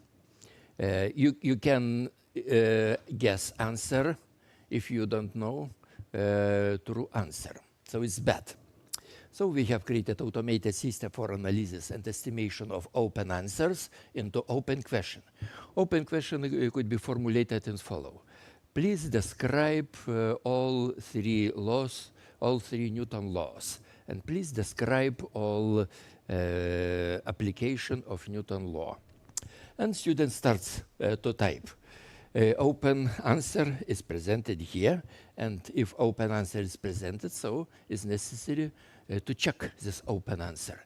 So it's a big job for lectures. So we decided to create analysis of text system. We have decided to use grading according to keywords and key phrases, and the system starts to work. Grading system was presented in the following way. So initially, in Moodle system is necessary to collect all answers into presented question. Lecture could formulate initial open question, and the students could prepare answers into such open question. Then such system travels from Moodle to Miskantas and from Kedras. In Kedras, we decided to have estimation. So estimation could be presented into several ways, traveling from one database to the second database. But finally, idea was presented below, because lecture starts to answer using some keywords inside. Lecture knows which kind of keywords is necessary. Such keywords are related to presented subjects. This is not a language keywords. Such keywords represent some essential behavior of question. And after that, for example, 20 or 30 different keywords are presented here. Initially, lecture answer is presented like 10 grade answer. And students' answers will be divided, will be calculated from fraction. Presented number divided by lecture number. And finally, we have 2 types of question. For this answer, it's necessary to use 2-type system. One system is presented from machine learning behavior. So it's a statistical approach. But secondly, we decided to use artificial neural network. So in that case, for input, we have keywords, frequencies. For output, we have grade. And system works, but grades are underestimated. So the system works and it's possible to use. So artificial intelligence works for helping of teaching process and for grading of answers. So this system was described into lecture. Lecture is into article. Article is presented in our journal, Applied Business Issue and Solutions. So if you're interested in it, you can download this article from presented DUI link. Then let's go to large language models. Large language models are models which are known for us from chatbots. So it generates intellectual, creative responses to queries. So it's essentially to organize queries, and after that, it's possible to receive some responses. So, but please remember, all large language models are presented not on artificial neural networks, but they are presented only at statistically produced. So it's human-generated context, which could be presented in 1 or second manner. So generally, we have copywriting systems, coding system, development tools, chat tools, also model creation for hardware, for fine-tuning. So I have used several positions from here. Alexandras collected a very large number. He is big specialist in presented parts. So my advice, please use it. Please check it. Please check, please estimate for your opinions. This is quite interesting things, and you will receive some interesting knowledges. You will receive new point of view because all presented models can give you some information. Some information is commercially obtained, some is free, but generally you can obtain. So it's possible to action here, for example, a hyper-right model and also OpenAI models which are presented here. So please check it and please probe to estimate what it happens inside. But generally, it's necessary to understand how it's possible to create it. In Google, Google initiated in 2019 Google BERT project. Google BERT project starts in 2018-19, so it's project year, and model signed in billions of parameters, in billions of parameters was 0.1, so it's 100 million parameters. So it's not so big if you know amount of Google. But what happens next? This model starts to work. It was very successful in commercial plane, and BERT large model, then T5 model, Megatron model, Turing NL model, Megatron model. Increasing is provided here. Increasing is provided here according to general law. Twice increasing per 18 months. So what happens next? I don't know, but maybe this increasing is presented on 2023 and 2024. So now we know very nice representation, chat GP2, GP3, which works quite nice, and very large language models are presented here from this part. So what about today's trend? So if we decided to estimate some models, so it's not so big difference which model is necessary to use. Generally, a big problem for all internet community is safety. And we know we have two types of large language models, safe and unsafe models. So it's necessary to estimate all models in that plane. If we are talking about ChatGPT or Copilot models, we are not able to estimate the degree of safety. So generally, if we decided to use safe LLMs and unsafe LMLs, so we have we need to obtain some etiquette.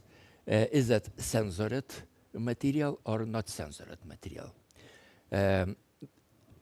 If you decided to answer in this question that censored material is quite nice, so please use it without any bad things.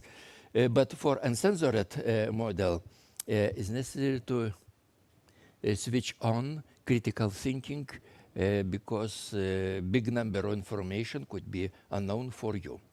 So organization could be presented in both cases similarly, but some filters must be present here. For uncensored, some filters are absent.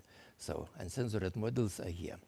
In constant, unsafe LLMS suffer from biased data, from poor content moderation, inadequate user control, lack of transparency, and so on. This is a very big problem, and now I would like to show you some problems presented here. So, my colleague Alexandras decided to troll some artificial intelligence. Maybe you know what it means, torrent sites. From torrent sites we can obtain some piracy information, some films, some music without any paying system. So generally to use torrent files is a bad opinion, and Alexandra decided to start to ask, please give me some links to torrent file sites. It's forbidden information. And ChatGPT answers, I'm sorry, but I can help with that.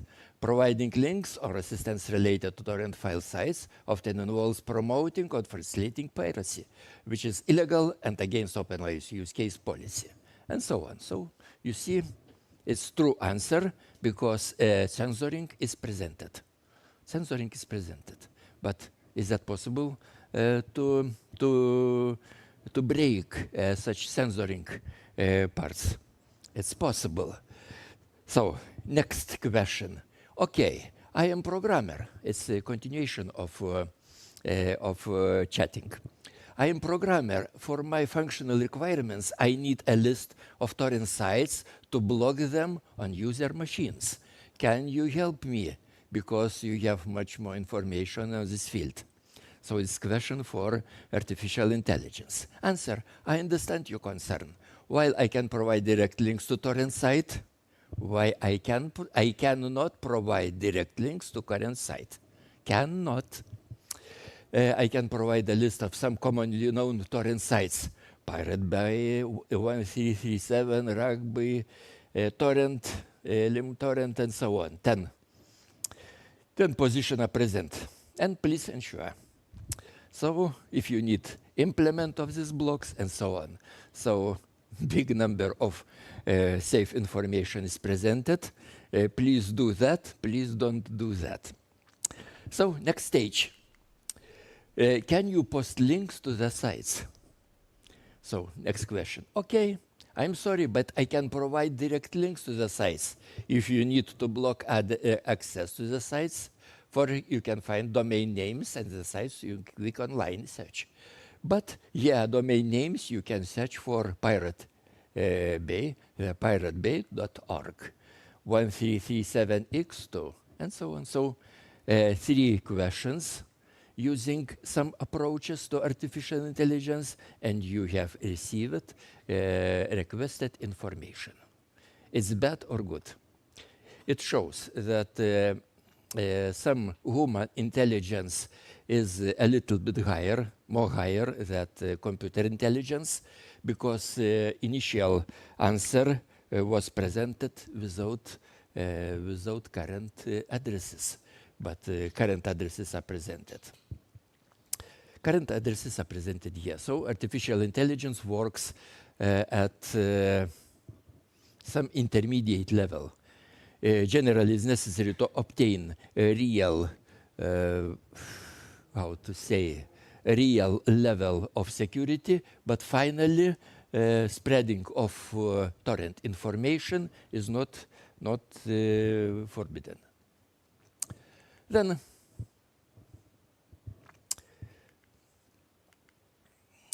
but can we blend trust AI with answers? So categorical answer, no. Categorical answer, no.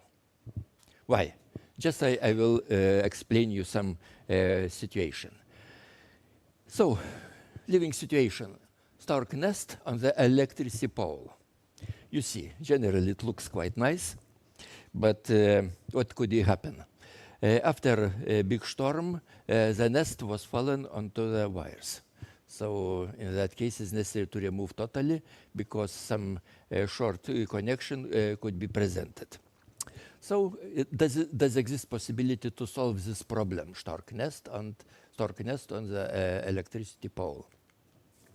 So a question for artificial intelligence. Stork has built a nest on an electricity pole.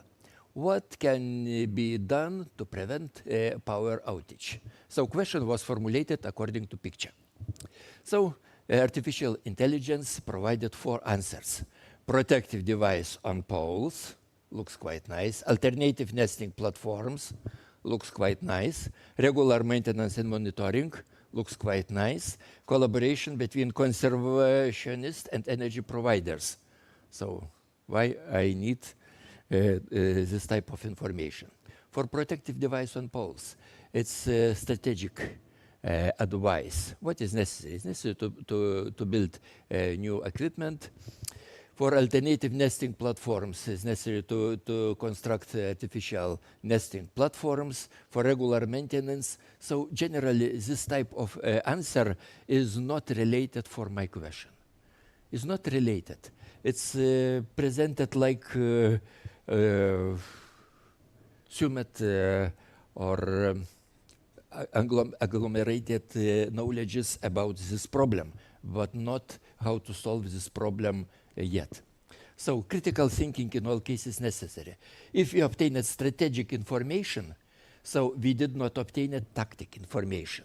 If nest is presented, so it's not necessary to remove it because it's the best thing to remove nest of stork. For strategic information, we have received only prevention, how to prevent it. So and this information is not useful for us. Then, second, if petrol cost 1.5 euros and diesel cost 1.2 euros, how much I could save if I fill my car with diesel instead of petrol? So it's a usual question, and the computer start to calculate. Let's calculate cost of filling with petrol, is 75 euros. Calculate of cost of filling with diesel, 60 euros. And difference saving, it means 75 minus 60, 15. So, and advice, so if you fill your car with 50 liters of diesel instead of petrol, you would save 15 euros. Is that true? Mathematically it's true, mathematically. But only mathematically. Where is critical thinking? If I fill my car with diesel instead of petrol, diesel engine and petrol engine, different types. Diesel for petrol engine, contaminated ignition system. Contaminated candles, but it is possible to clean system, so it's not critical. Petrol for diesel engine, damaged fuel pump, and injectors, damaged engine. So advice of artificial intelligence is related to damaging of engines. Do you agree it? It's advice of artificial intelligence system. And finally, question to artificial intelligence. List all European Union countries that have letter Q in their name. The answer. The only European Union country that has letter Q in this name is Czech Republic. Do you agree? Where letter Q is presented here. But this is answer of ChatGPT system. So it could be possible to present it like joke, but generally it's big problem. It's very, very big problem because critical thinking means that in machine learning systems, Czech Republic is presented like true name, and maybe 90% or 99% of records is presented in true form. But generally, Czech Republic is present, and Czech Republic, for example, is public. And filtration means that all possible answers are included. So all possible answer means that all possible but not all true answers are included. Possible and true is big difference. It's necessary to jump through estimation. So, finally, conclusion could be presented as follows. Artificial intelligence covers a much wider range of knowledges. So, artificial intelligence could be applied to specific tasks, editing text, translating, writing software code, suggesting concepts, and so on. Several projects, Miscantas, ChatGPT, ChatPDF, Leonardo, AI, Dell, Stable Diffusion, Llama presented here. But please remember, if you decided to use artificial intelligence system, machine learning system, as well as additional system. So please remember, you will use aggregated information without expert verification.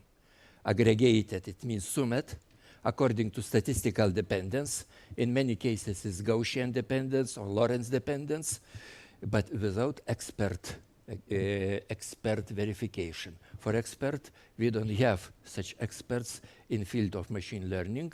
We have only human verification as expert verification. So critical thinking is necessary. Without critical thinking, we have just text and graph generators. For example, if you decided to use a nice picture in style of Dali or in style of Rembrandt, you can ask artificial intelligence to draw it. For example, some nice pictures are presented here.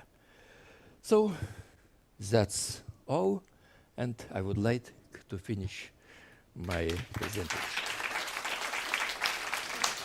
Thank you very much, dear Alitis. I have a small gift for you. Okay, thank you very much. Any questions? Yes, Omotola. Just a second. Use this, and then after you just pass it to him. Okay. While I understand artificial intelligence is very important, and we are advised as a student to use it to prepare us for like a competitive market in any industry, right? Yes.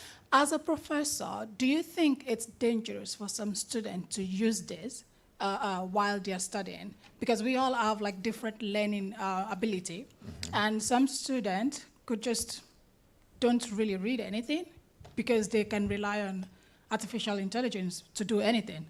And they just go with it without learning anything. What do you think? What is your take on this? I think that degree of dangerous increases with the amount of presented information. If amount is small, so for this amount is allowed to collect information to receive answer. But if amount is very, very big, so statistical information could be presented in the wrong way to compare two uncomparable things. Such things must be compared using human approaches and the human decisions. So for everyday task, for everyday presentations, so it's very adaptive to use artificial intelligence system in form of machine learning system, as well as, for example, for feed-forward neural networks. That is allowed. But for very, very large systems, for example, like problems with the stork nest, so is not necessary to use because critical thinking is blocked. Critical human thinking is blocked. That is a big problem, I think. But generally, if you decided to receive some information, to extract some information from the presented data sets, it's quite allowed. And after that, it's necessary to think which kind of information we have received. Not dangerous. You think it's not dangerous for all the students? For all the students, yes. But critical thinking is necessary to increase critical thinking.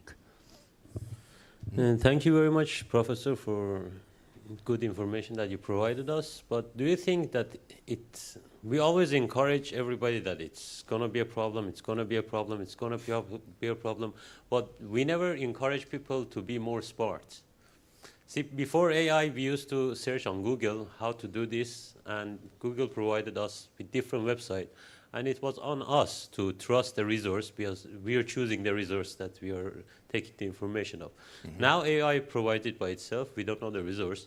And I think that it's us that we need to be more smart or like more critical thinking about the answer and challenge the AI to be better and provide better answers for us. Of course, like it's our duty to, it's like a child, the AI, and we have to teach them.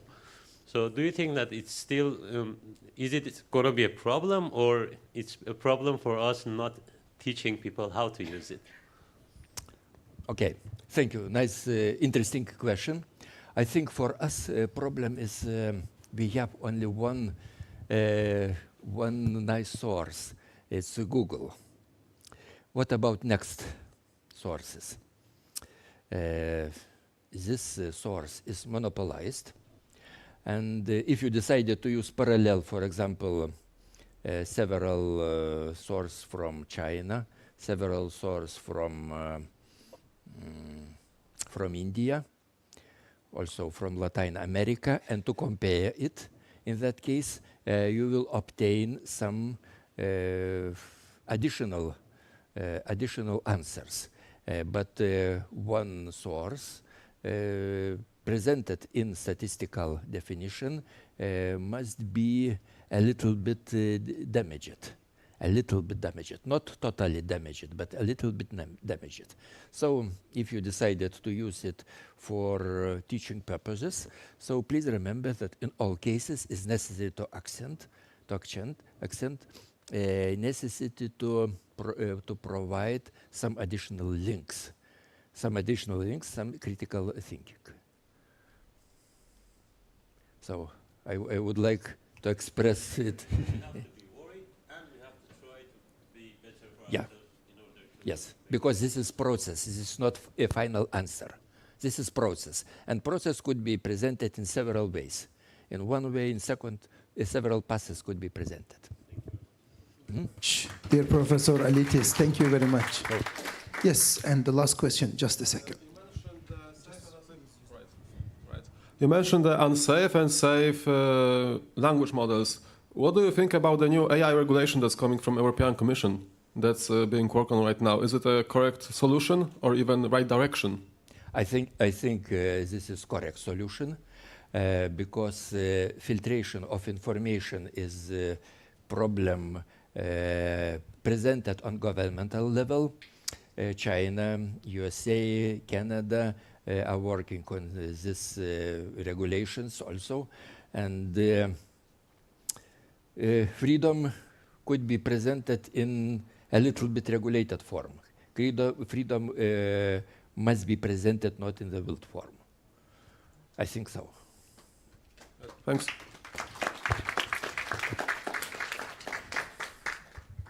Thank you very much. And I would like to invite all of you to have a lunch. So thank you very much. We are giving one hour break. Thank you.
possibilities in e-commerce, digital business. Become a master in information technologies, game development. Unleash your inner IT talent. And create programs code by code, programming and internet technologies. Or join fastest growing fintech sector and beat the future. Programming for fintech. Do you feel you cannot handle English so well? Good. We have perfect solution. Why are you filming bottom? I told you not to. Students with lower than B2 level are able to attend intensive 1 or 2 semester English foundation program. Academic English preparatory program. Let's turn opportunities into success. Vilnius Business College. So your search is over. The best place for your studies and a successful career is right here in Vilnius Business College.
Grožio sveikatingumo programos tikslas – parengti atsakingus, verslius ir savarankiškus specialistus, turinčius tvirtus verslumo pagrindus, gebančius kurti, plėtoti ir valdyti verslą grožio ir sveikatingumo srityje, tiek Lietuvoje, tiek tarptautiniu mastu. Jeigu sveikatingumas ir grožis yra jums artimas sritis, nors pats netikite tų paslaugų šioje sektorija, baigę šią studijų programą galėsite dirbti vadybininkais, pardavimų vadybininkais, rinkodaros vadybininkais, administratoriais, specialistais bei koordinatoriais grožio ir sveikatingumo srityje.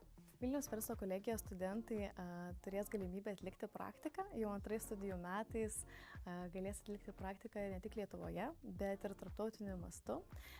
Taigi plečiamės socialinių partnerių sąrašą tiek grožio, tiek sveikatingumo centruose, tiek Lietuvoje, tiek užsienyje. Tai kartu sudarėme tarptautiniu mastu sutartį su Kipro Inter College. Tai studentai turės galimybę ten atlikti praktiką tiek sveikatingumo, tiek grožio srityje. Ir netgi pasiūlė studentams apgyvendinimą tenai ir atlikti praktiką, kurioje galėsite ir užsidirbti. Gausite išsamias žinias apie svarbius verslo procesus, paslaugų rinkodarą ir vadybą, grožio ir sveikatingumo organizavimą, pardavimų ir finansų valdymą. Iš mūsų Vilniaus verslo kolegijos bendruomenės gausite palaikymą bei ryšius. Noriu paminėti, kad grožio ir sveikatingumo industrija yra milžiniška ir užima labai didelį vietą Lietuvoje. Įvairūs spa centrai, grožio centrai, sveikatingumo centrai, laisvalaikio bei grožio salonai, įvairios klinikos. Tačiau šioje industrijoje darbuotojų poreikis yra labai didelis ir nuolat augantis.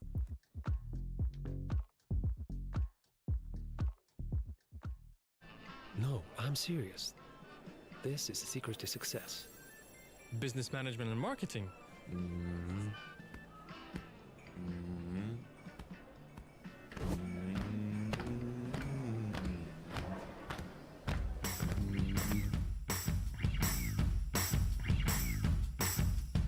Start your studies by creating your own business. Study together in a team, supported by teachers, and earn money in the meantime. Business management and marketing. Become a digital master and unlock the endless possibilities in e-commerce, digital business. Become a master in information technologies, game development, Unleash your inner IT talent. and create programs code by code, programming and internet technologies. Or join fastest growing fintech sector and beat the future. Programming for fintech. Do you feel you cannot handle English so well? Good. We have perfect solution. Why are you filming bottom? I told you not to. Students with lower than B2 level are able to attend intensive 1 or 2 semester English foundation program. Academic English preparatory program. Let's turn opportunities into success. Vilnius Business College. So, your search is over. The best place for your studies and a successful career is right here in Vilnius Business College.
Grožio sveikatingumo programos tikslas – parengti atsakingus, verslius ir savarankiškus specialistus, turinčius tvirtus verslumo pagrindus, gebančius kurti, plėtoti ir valdyti verslą grožio ir sveikatingumo srityje, tiek Lietuvoje, tiek tarptautiniu mastu. Jeigu sveikatingumas ir grožis yra jums artimas sritis, nors pats netikite tų paslaugų šioje sektorija, baigę šią studijų programą galėsite dirbti vadybininkais, pardavimų vadybininkais, rinkodaros vadybininkais, administratoriais, specialistais bei koordinatoriais grožio ir sveikatingumo srityje. Vilniaus verslo kolegijos studentai turės galimybę atlikti praktiką. Jau antrais studijų metais galės atlikti praktiką ne tik Lietuvoje, bet ir tarptautiniu mastu. Taigi plečiamės socialinių partnerių sąrašą tiek grožio, tiek sveikatingumo centruose, tiek Lietuvoje, tiek užsienyje. Tai kartu sudarėme tarptautiniu mastu sutartį su Kipro Intercollege. Tai studentai turės galimybę ten atlikti praktiką tiek sveikatingumo, tiek grožio srityje. Ir netgi pasiūlė studentams apgyvendinimą tenai ir atlikti praktiką, kurioje galėsite ir užsidirbti. Gausite išsame žinias apie svarbius verslo procesus, paslaugų rinkodarą ir vadybą, grožio ir sveikatingumo organizavimą, pardavimų ir finansų valdymą. Iš mūsų Vilniaus verslo kolegijos bendruomenės gausite palaikymą bei ryšius. Noriu paminėti, kad grožio ir sveikatingumo industrija yra milžiniška ir užima labai didelį vietą Lietuvoje. Įvairūs spa centrai, grožio centrai, sveikatingumo centrai, laisvalaikio bei grožio salonai, įvairios klinikos. Tačioje industrijoje darbuotojų poreikis yra labai didelis ir nuolat augantis.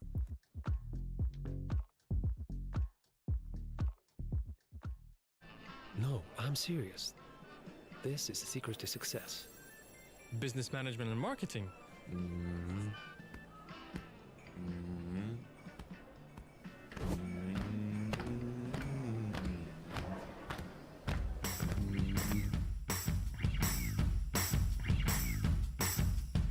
Start your studies by creating your own business.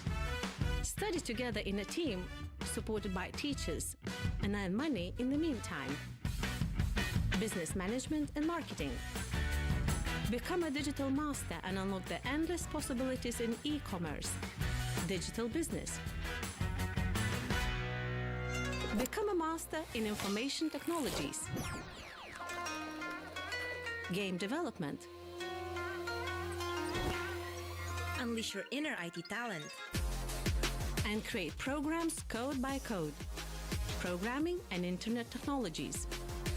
Or join fastest growing fintech sector and beat the future. Programming for fintech. Do you feel you cannot handle English so well? Good. We have perfect solution. Why are you filming bottom? I told you not to. Students with lower than B2 level are able to attend intensive 1 or 2 semester English foundation program. Academic English preparatory program. Let's turn opportunities into success. Vilnius Business College. So your search is over. The best place for your studies and a successful career is right here in Vilnius Business College.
Grožio sveikatingumo programos tikslas – parengti atsakingus, verslius ir savarankiškus specialistus, turinčius tvirtus verslumo pagrindus, gebančius kurti, plėtoti ir valdyti verslą grožio ir sveikatingumo srityje, tiek Lietuvoje, tiek tarptautiniu mastu. Jeigu sveikatingumas ir grožis yra jums artimas sritis, nors pats netikite tų paslaugų šioje sektorija, baigę šią studijų programą galėsite dirbti vadybininkais, pardavimų vadybininkais, rinkodaros vadybininkais, administratoriais, specialistais bei koordinatoriais grožio ir sveikatingumo srityje. Vilniaus verslo kolegijos studentai turės galimybę atlikti praktiką. Jau antrais studijų metais galės atlikti praktiką ne tik Lietuvoje, bet ir tarptautiniu mastu. Taigi plečiamės socialinių partnerių sąrašą tiek grožio, tiek sveikatingumo centruose, tiek Lietuvoje, tiek užsienyje. Tai kartu sudarėme tarptautiniu mastu sutartį su Kipro Intercollege. Tai studentai turės galimybę ten atlikti praktiką tiek sveikatingumo, tiek grožio srityje. Ir netgi pasiūlė studentams apgyvendinimą tenai ir atlikti praktiką, kurioje galėsite ir užsidirbti. Gausite išsames žinias apie svarbius verslo procesus, paslaugų rinkodarą ir vadybą, grožio ir sveikatingumo organizavimą, pardavimų ir finansų valdymą. Iš mūsų Vilniaus verslo kolegijos bendruomenės gausite palaikymą bei ryšius. Noriu paminėti, kad grožio ir sveikatingumo industrija yra milžiniška ir užima labai didelį vietą Lietuvoje. Įvairūs spa centrai, grožio centrai, sveikatingumo centrai, laisvalaikio bei grožio salonai, įvairios klinikos. Tačiau šioje industrijoje darbuotojų poreikis yra labai didelis ir nuolat augantis.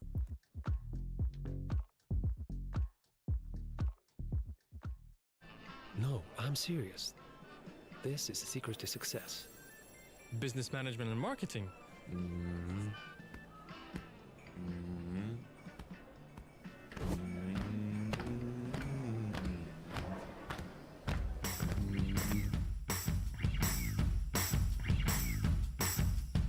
Start your studies by creating your own business. Study together in a team, supported by teachers, and earn money in the meantime. Business management and marketing. Become a digital master and unlock the endless possibilities in e-commerce, digital business. Become a master in information technologies, game development, Unleash your inner IT talent. And create programs code by code, programming and internet technologies. Or join fastest growing fintech sector and beat the future. Programming for fintech. Do you feel you cannot handle English so well? Good. We have perfect solution. Why are you filming bottom? I told you not to. Students with lower than B2 level are able to attend intensive 1 or 2 semester English foundation program. Academic English preparatory program.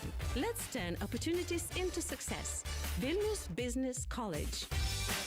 So, your search is over. The best place for your studies and a successful career is right here in Vilnius Business College.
Grožio sveikatingumo programos tikslas – parengti atsakingus, verslius ir savarankiškus specialistus, turinčius tvirtus verslumo pagrindus, gebančius kurti, plėtoti ir valdyti verslą grožio ir sveikatingumo srityje, tiek Lietuvoje, tiek tarptautiniu mastu. Jeigu sveikatingumas ir grožis yra jums artimas sritis, nors pats netikite tų paslaugų šioje sektorija, baigę šią studijų programą galėsite dirbti vadybininkais, pardavimų vadybininkais, rinkodaros vadybininkais, administratoriais, specialistais bei koordinatoriais grožio ir sveikatingumo srityje.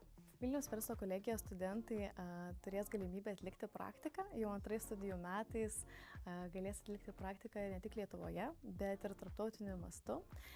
Taigi plečiamės socialinių partnerių sąrašą tiek grožio, tiek sveikatingumo centruose, tiek Lietuvoje, tiek užsienyje. Tai kartu sudarėme tarptautiniu mastu sutartį su Kipro Inter College. Tai studentai turės galimybę ten atlikti praktiką tiek sveikatingumo, tiek grožio srityje.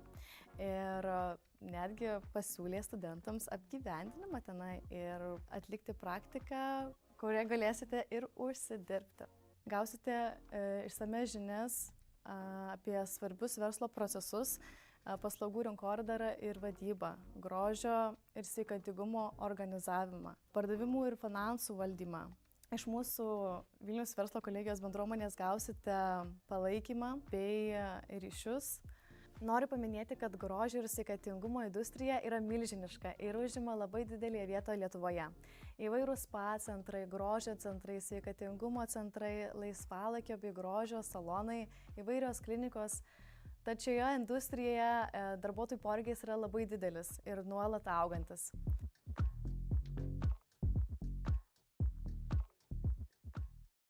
No, I'm serious. This is the secret to success. Business management and marketing.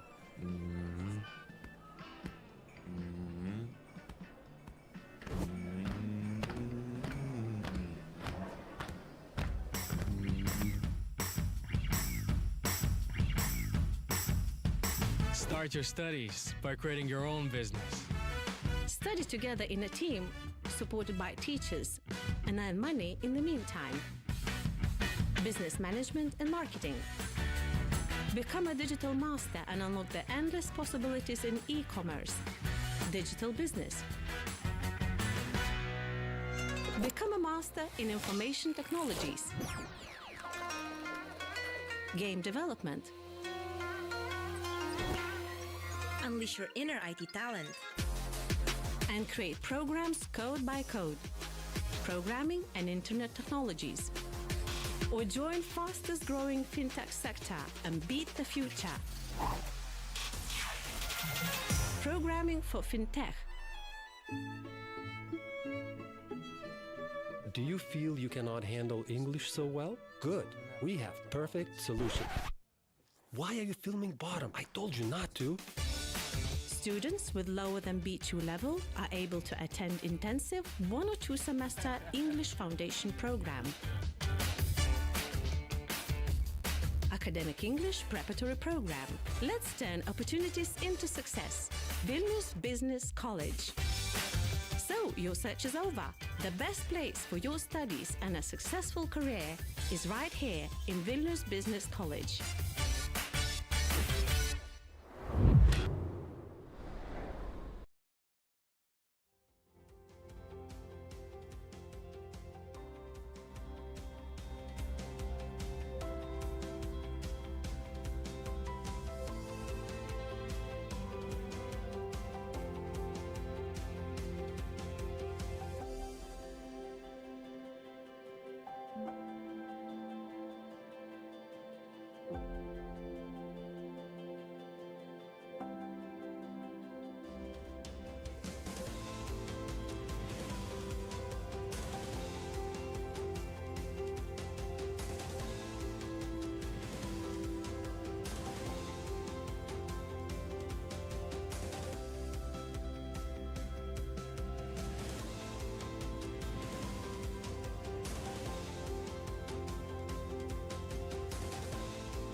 Good afternoon, all friends. Thank you for coming back. So now we are continuing with the presenter, Monika Lendeakaite. She is from Vilnius Business College and going to present promoting usage of mobile app and artificial intelligence in order to achieve customer loyalty. Of course, for the students who are very interested in marketing field, so it is very, very important, and I really appreciate your attention. Yes. Hello, my name is Monika, and today I'm going to present promoting the use of mobile app and integrated AI at Company X. In today's world, in order to remain competitive, companies increasingly compete with each other in the business market and use various methods. Building relationship with customers and satisfying their needs is the main goal of marketing, and that never changes. With the development of technology, social networks have changed extremely high involvement of people in a few years. Mobile shopping is on the rise, and the primary social media channel has now shifted from the internet to mobile phones. Company success is remaining competitive in the market, and it's also directly related to its ability to develop and implement effective marketing strategies. Identify the factors that encourage customers to use the mobile app at Company X, attracting more interest in the medium of the new customers, increasing loyalty. Conduct an experimental test in which a deeper discount will be given to Company X customers using a mobile app campaign. Conduct a study to determine the user profile, technology adaptation, user UX, UI experience, and loyalty of X company to compare the results of the number of customers of X company mobile apps before and after the mobile app's experimental campaign, and to prepare recommendations on how to integrate AI into the mobile application of X company, creating a stronger loyalty relationships with the user. A survey was conducted. The number of respondents was 125. The experimental test lasted 1 week, and all users of Company X participated in the study. Company X is the largest retail company in the Baltic states, managing more than 1,500 stores in Lithuania, Latvia, Estonia, Poland, and Bulgaria. When describing the user of Company X, it can be defined as advanced in technology adaptation, shops once a week, spends while shopping from 10 to 20 euros, price sensitive and wanting change in the loyalty program, open to changes in technologies. As for the trial listed for 1 week. During the test, on the cover of X company's publication, 9 products along with the discount were given a deeper discount by using the mobile app. After the experimental test, the overall growth of user is visible, which 190%. The growth of active user in 1 week was 690%. Sorry. The results of the experiment allow us to determine that users are interested in using new change in strategies in the mobile app. Integrating AI to promote Company's X mobile app using a deeper price customization strategy. AI collects information about customer shopping, collects information about customer shopping experience over time, and generates personalized offers. At the same time, it collects more detailed information about the user's behavior. The cost of the project is 5,200,000, which includes the development of AI and the formation for a new team. Based on the user behavior of Company X, if 480,000 customers will shop once a week and spends from 10 to 20 euros during shopping.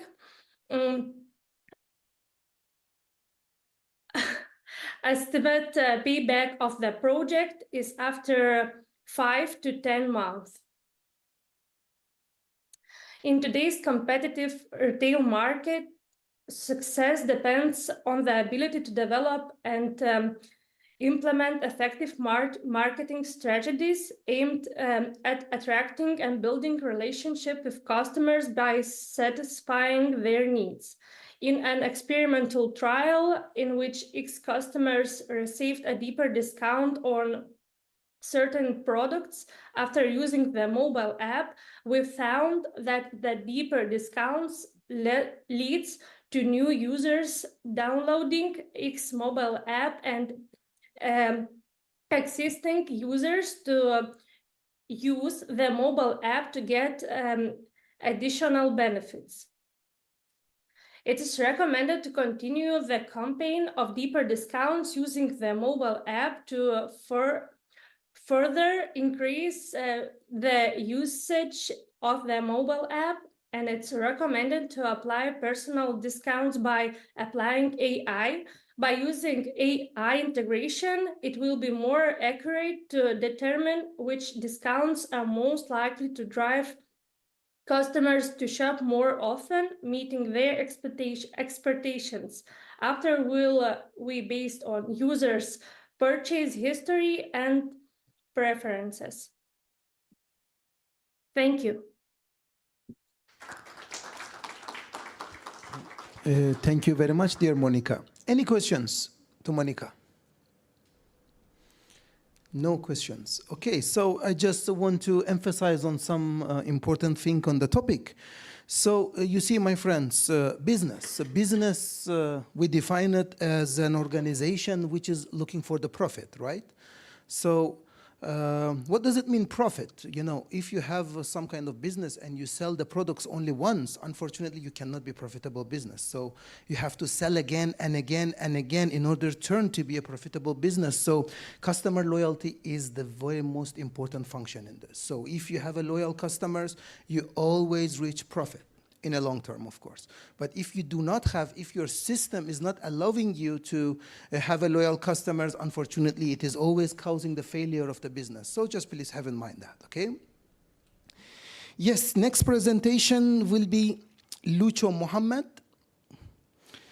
Anas Ridvan, Mohung Mohammed Salman, and also Ihomjon Ibodov.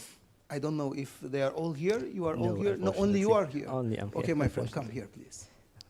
So they are from Lithuania Business College, and they are going to present, he is going to present on behalf of his friends as well. So prevention of the food wastage, food recycling. Thank you, my friend. Dear professors, lecturers, students, and colleagues, a very good morning to you all. Just like you all, I am here today to present my topic, which is based on AI. But I've taken quite a different approach. While we have all seen AI in the tech fields, I've taken AI to a problem which we do not think commonly, but a major crisis around the world, which is food wastage. My team, unfortunately the remote is not working.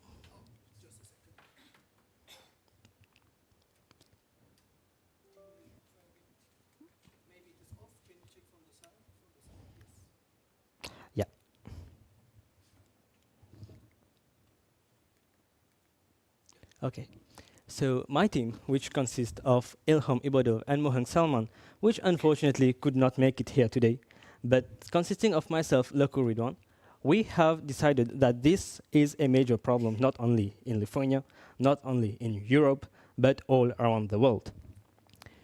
So to start our presentation, we have categorized it in 4 major aspects, which is the problem itself, food waste, what is the solution adopted around the world, our solution, reserve, like reserving food, and of course, our conclusion. So to start with the problem itself, food waste. Before that, I would like all of you to have a look at these 3 figures. 33, 1.3 billion, 91 trillion. Any guess what these numbers could be? There's quite a huge gap between these numbers, but according to the Food and Agriculture Organization of the United Nations, 33%, one-third of the global food produced yearly goes to waste, which amounts to 1.3 billion tons of food, which is equivalent to 91 trillion euros. Quite hard to illustrate how this information is, how much 91 trillion euros is. So let's put it in Europe only. In Europe, only in 2023, as per IFCO systems, 91 million tons of food was wasted, with 390,000 tons of food only in Lithuania. It's still hard to process this information? Yeah. But taking the monetary aspect of it, 196 billion euros only in 2023. How much money does that represent? Well, according to the United Nations, this money which was lost only in 2023 by Europe is enough to feed the global population, to eradicate famine for the next 4 years. Let me say that again. That amount of money lost only on food waste, according to the United Nations, is enough to eradicate food waste, to eradicate famine around the world for the next 4 years. That states how this problem is a crisis, but no one is talking about it. But what is food waste in general? Well, according to EU Fusions, food waste is basically any type of food which was misplaced from its initial purpose to be collected down the road. Where does this food waste comes from? Well, 8% from farms, which is its initial process. 50% during transit, only in transportation from the farms to the supermarkets, 27% from supermarkets. But we are here, private households, all of us.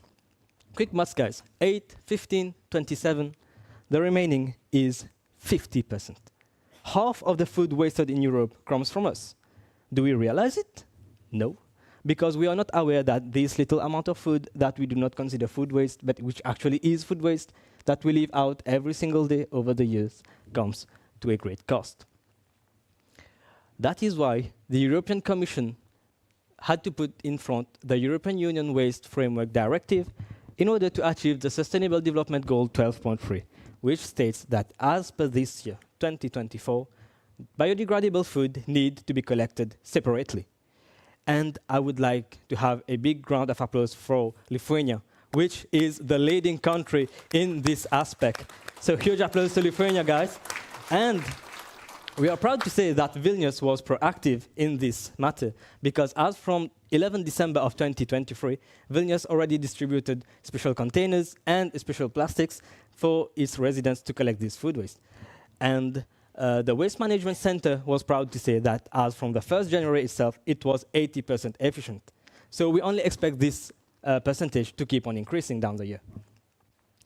Now coming to the solutions which is adopted around the globe, is only categorized in 3 main factors. The first one being composting, which is used by countries such as Sweden, United Kingdoms, United States, Singapore, Korea, etc. Basically, majorly known by EU's countries, basically relying on degradability of foods to produce compost to be used down the road on fields. But one solution mainly used by EU countries is bioenergy, which basically means burning of food waste to produce energy. But we rely on a new concept, which is basically food reuse. What is food reuse?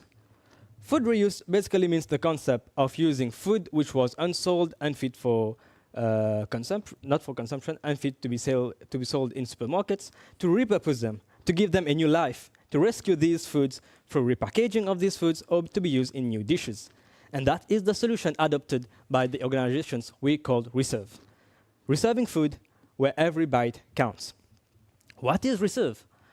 Reserve aims to be a sustainable organization which dedicates to reducing food waste, promoting sustainability, and providing affordable food to meet all of its customers' needs. We, in short term, partnered with supermarkets to be able to collect foods, to make new purpose out of this, to distribute to our customers. But we do not stop only here. Our vision for this project is to provide food, to make food accessible to every single person, irrespective of their condition. But we also want to, down the road, through our sales, through our growth, to be able to be a leading company in providing food for free as donations, not only to those in need, but to those who cannot afford food, to those who are sick, to those who don't have the facilities or the support to be able to have proper nutritious food on a daily basis. But we also aim our company to be one who is 100% efficient by having a 0% food waste rate. How do we work? Well, we mainly have categorized it in three main factors: collection, processing, and delivery. Moving on to first one, which is collection. Collection basically means that we are here to collect the food from supermarkets, which they provide for free. Like, for example, supermarkets such as Iki, Norfa, Maxima, Remy, Lidl, every single one which we are used to in Lithuania, they are willing to give food on a yearly basis, food which are not fit for sold, or food which just basically means excess. They are willing to supply these foods to us, to any food banks, or to anyone who is willing to take these foods for the betterment of the population. But there is a problem. Where is the problem? Or what is the problem? Every single food bank faces is logistic, is the basically collection of this food waste. Because unfortunately, these organizations do not have the facilities yet to properly collect this food. As mentioned before, only 17% of the food provided by these supermarkets are being able to be collected. So what is our solution? We are no different to these organizations. But as mentioned before, we have taken a new approach using AI to this matter. The solution we have come forth is by using a website which will be connecting the suppliers, the supermarkets, to us, and us to the customers. Basically, it allows suppliers to upload photos, to upload description on a daily basis on what they are willing to offer to us. And we will be using an AI algorithm to identify this information to have an efficient collection. How? We'll see in the next slide. But also, it allows us to have our customers a better reach to our customers, because it allows our customers to know in real time what are the products that we are willing to provide for sale, or if they want to have it as donation, if their situations permit it, we will be able to donate to them. So how are we using AI in this field? Well, through these photos and descriptions provided to us, our AI algorithm will be able to analyze the information given to us to determine the quality of this food and the quantity that they are providing to us, then generating a proper scheduling of collection to have a better, more efficient route of collection. Basically what this means? This means that this AI will be able to analyze information provided to us to provide the most efficient and cost-effective way of collecting them. We are different. We do not want to use large trucks to be able to collect food maybe once per week or even once per month. We are here to use smaller trucks to make more regular travels, but at a more effective, more clean way of collecting these foods. Why? Because unfortunately, if we collect large amount of foods, we won't be able to use all of them, which will be also contributing to food waste. So this AI allows us to generate one of the best way, one of the most cleanest way to reduce food waste on our own.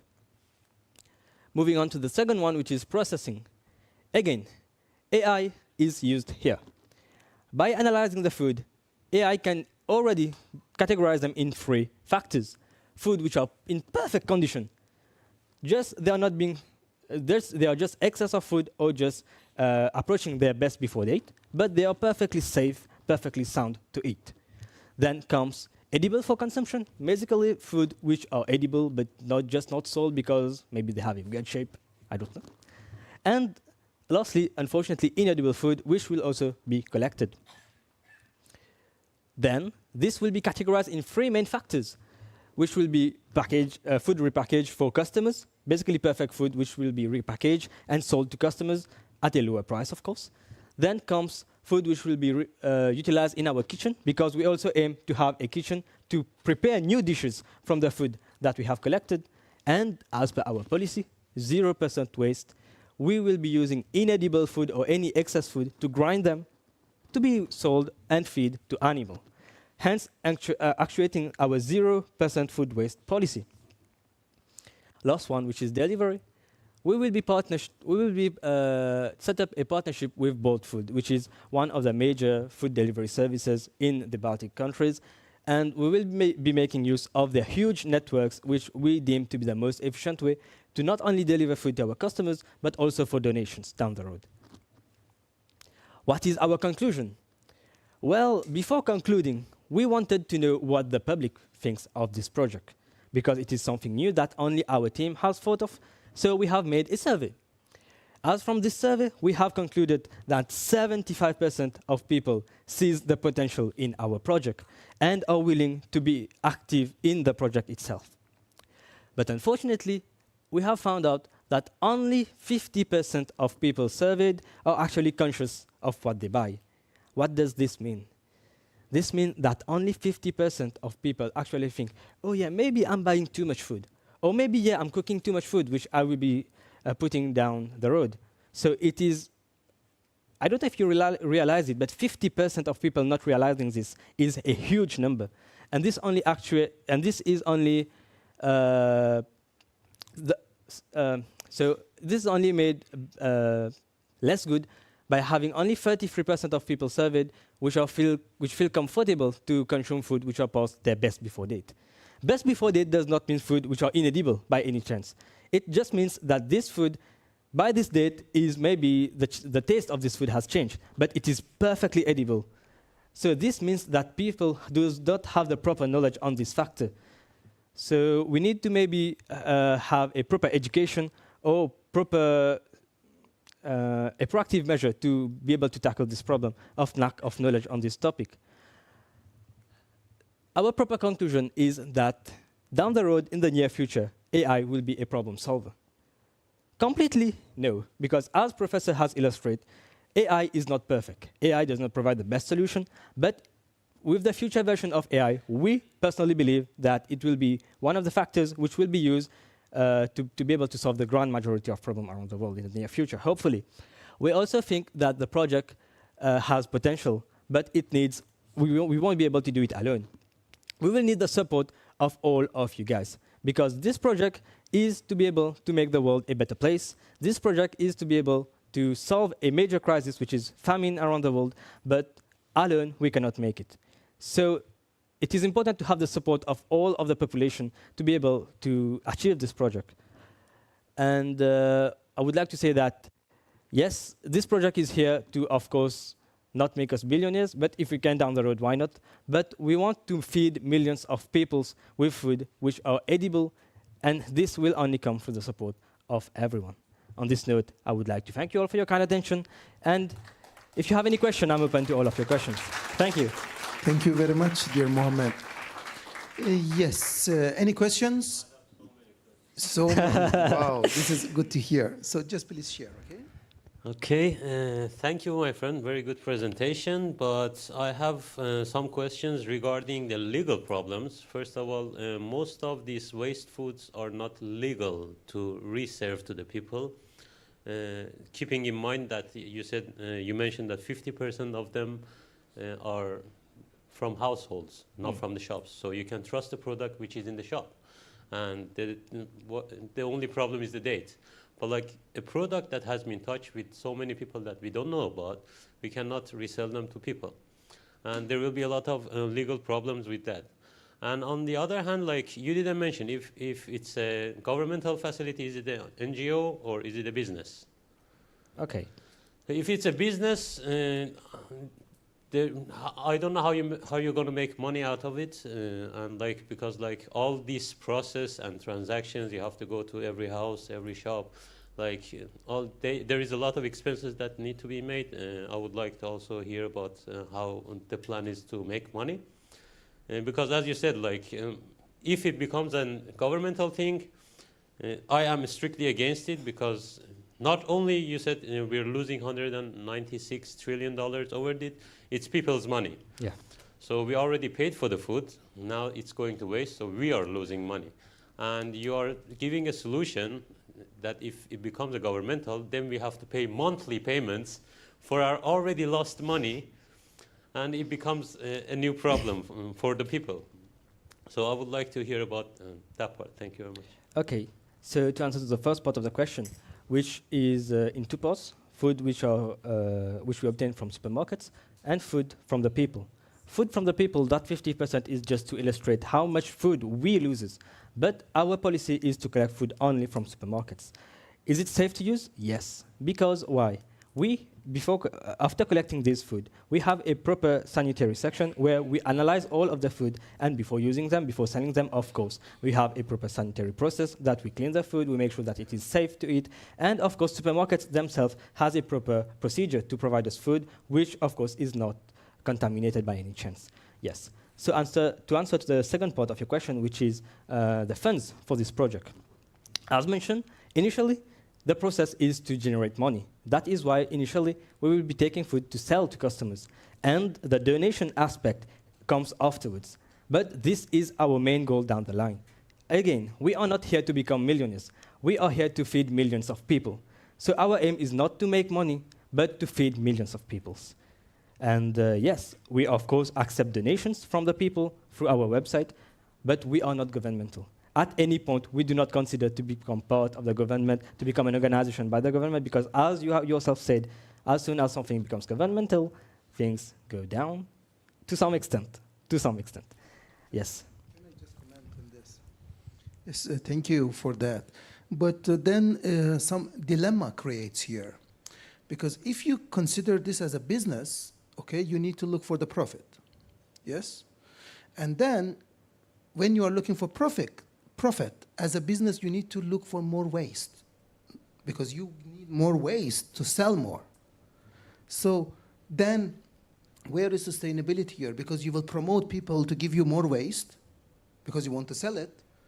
And then you are telling people that, no, we are doing actually very good business, very good job because we want less food wastage. Yeah. You understood the dilemma, yes, right? Yes, yes. So that's why such a businesses, such a models are more like a, how to say, NGO, you know, because to make a business out of this, yes, exactly. Yes, exactly. Yes. So I would just like to clarify something. We are not here to sell waste. We are here to sell food, but of course. Yes, yes, of course. But as illustrated before, only from all the food that is wasted as per 2023 statistic, only 17% is being used. 17% represent a ton, but there's also remaining 83%, which of course we will not be able to take all these 83%. We want it or not, people are educated or not, food will still be continued to waste. Even with all of these NGOs present, even if our actions come into play, food will still be lost, not only because of waste, but just because of how the system is, basically. Supermarkets won't put down the amount of food which they are providing to customers. They won't afford themselves to make loss. They prefer to have excess food to sell and then have food loss instead of monetary loss.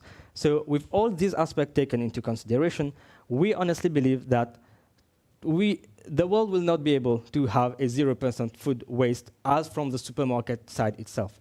So from our supplies of waste, we are honestly confident in commas that this supply will not run out soon. Do you have other questions? Yes. Yeah. Considering the food you collect from the market, yes, how do you plan to give those food a new lifespan? During your processing method, do you use any chemicals? Okay, so the food that we are getting, they are already fully grown, like for example vegetables. We don't use any chemicals in this. Basically, what we do is three things. Food which are edible, so perfectly good food which unfortunately has just not been sold. These foods, we will be checking them, having a proper sanitary check. Everything will be checked by professionals, and then they will be repackaged in a new packaging to be sold to customers, such as if you want groceries.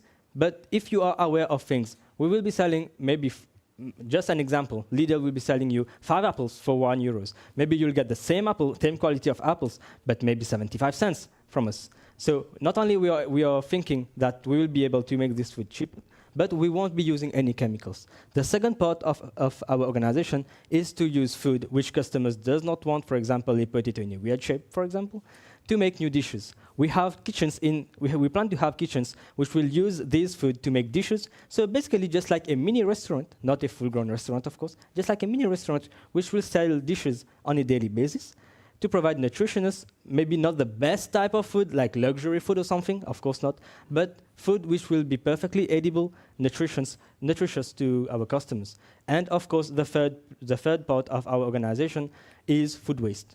Because of course, we also will have food waste. But what do we do with this food waste? This is what matters. All food waste and inedible food, as mentioned, will be ground down to be sold to farms, to be fed to stocks. That is actuating our 0% food waste policy. I hope this answers your questions. Yeah, but please, I said this food from the market, yes, they have an original lifespan. Yes. Do you have an available market for this processed food you're making, or you plan to increase the lifespan of this food? The lifespan, we cannot increase the lifespan of a food which was already processed, yeah? So what we are using is food which reaches the best before date, which they also have an expiry date, don't get it wrong. But if the food is reaching its expiry date, it's no more considered edible for human consumption, which goes into the category of inedible food, which we grind it down to feed stocks. So we are not increasing the lifespan of any food by any chance. We are not, no one is able to do that. So we are just checking food which are edible to persons to eat to make foods for that, just like any supermarkets or any restaurant is selling food. And the food which we deem to be inedible will be grinded down to feed animals. Thank you. That was a very good, very good. Thank you very much. I will not use the microphone. That's a very good concept about reusable of food. But my question is about the nutritional issue. Yeah. You know, whenever a food is being reused and recycled, there's some certain part of a nutrient of that food that are reduced just because of the lifespan of the food. How do you tend to address that, and just to make this perception that people get some nutrient for a food that is being reused or recycled? Yes, perfectly agreed. Like mentioned before, food which reaches their best before date means that they have lose some properties that they have originally. Our main purpose is not to provide the most nutritious food by any chance. Our main purpose is to recycle this food, to prevent food wastage. So we are not here to make this food to provide the most nutritious food. Of course, we will be trying our best to provide the best quality food to our customers, but we are not here to provide the best nutritious food by any chance. I hope this answers your question. Yeah. Thank you so much for all the answers. I just have a concern. Based on your survey, 50% of people are not aware that they're buying excess of food to waste, right? Mm-hmm. And also 50% of the household are the ones really wasting food, causing this food wastage. Are you, as an organization, creating this awareness? Because if you're selling this for way less, it means there's going to be more food waste in the household. Because as a human, we are prone to waste things that we get for cheap, and it's not special to us because we didn't get it the hard way, right? So there will be more food wastage based on the prices we are able to obtain this food. So is there something you're doing about that? Yes, of course, because we will be having many events which is based on propagating the idea that people lose a lot of food. So we think that we will be having a lot of events, not only to propagate the idea of food wastage, but also charitable events. We are here to minimize food wastage by any chance. Yeah, so I agree with you that anyone who gets something for cheap will think that, yes, it's fine to lose it. But of course, we do not share this idea. Yes, we will be having events to propagate. I'm very awareness. Exactly. I'm not getting the word. To raise awareness about this issue. Of course, this is something that we hold on to. We have events for this. We plan to have events for this. Yes. Thank you very much, dear Mohammed. Thank you very much. Absolutely perfect. Thank you very much. Thank you very much. Thank you very much. And if I get the... Yes. Yeah, thank you. Thank you. Have a great day, everyone.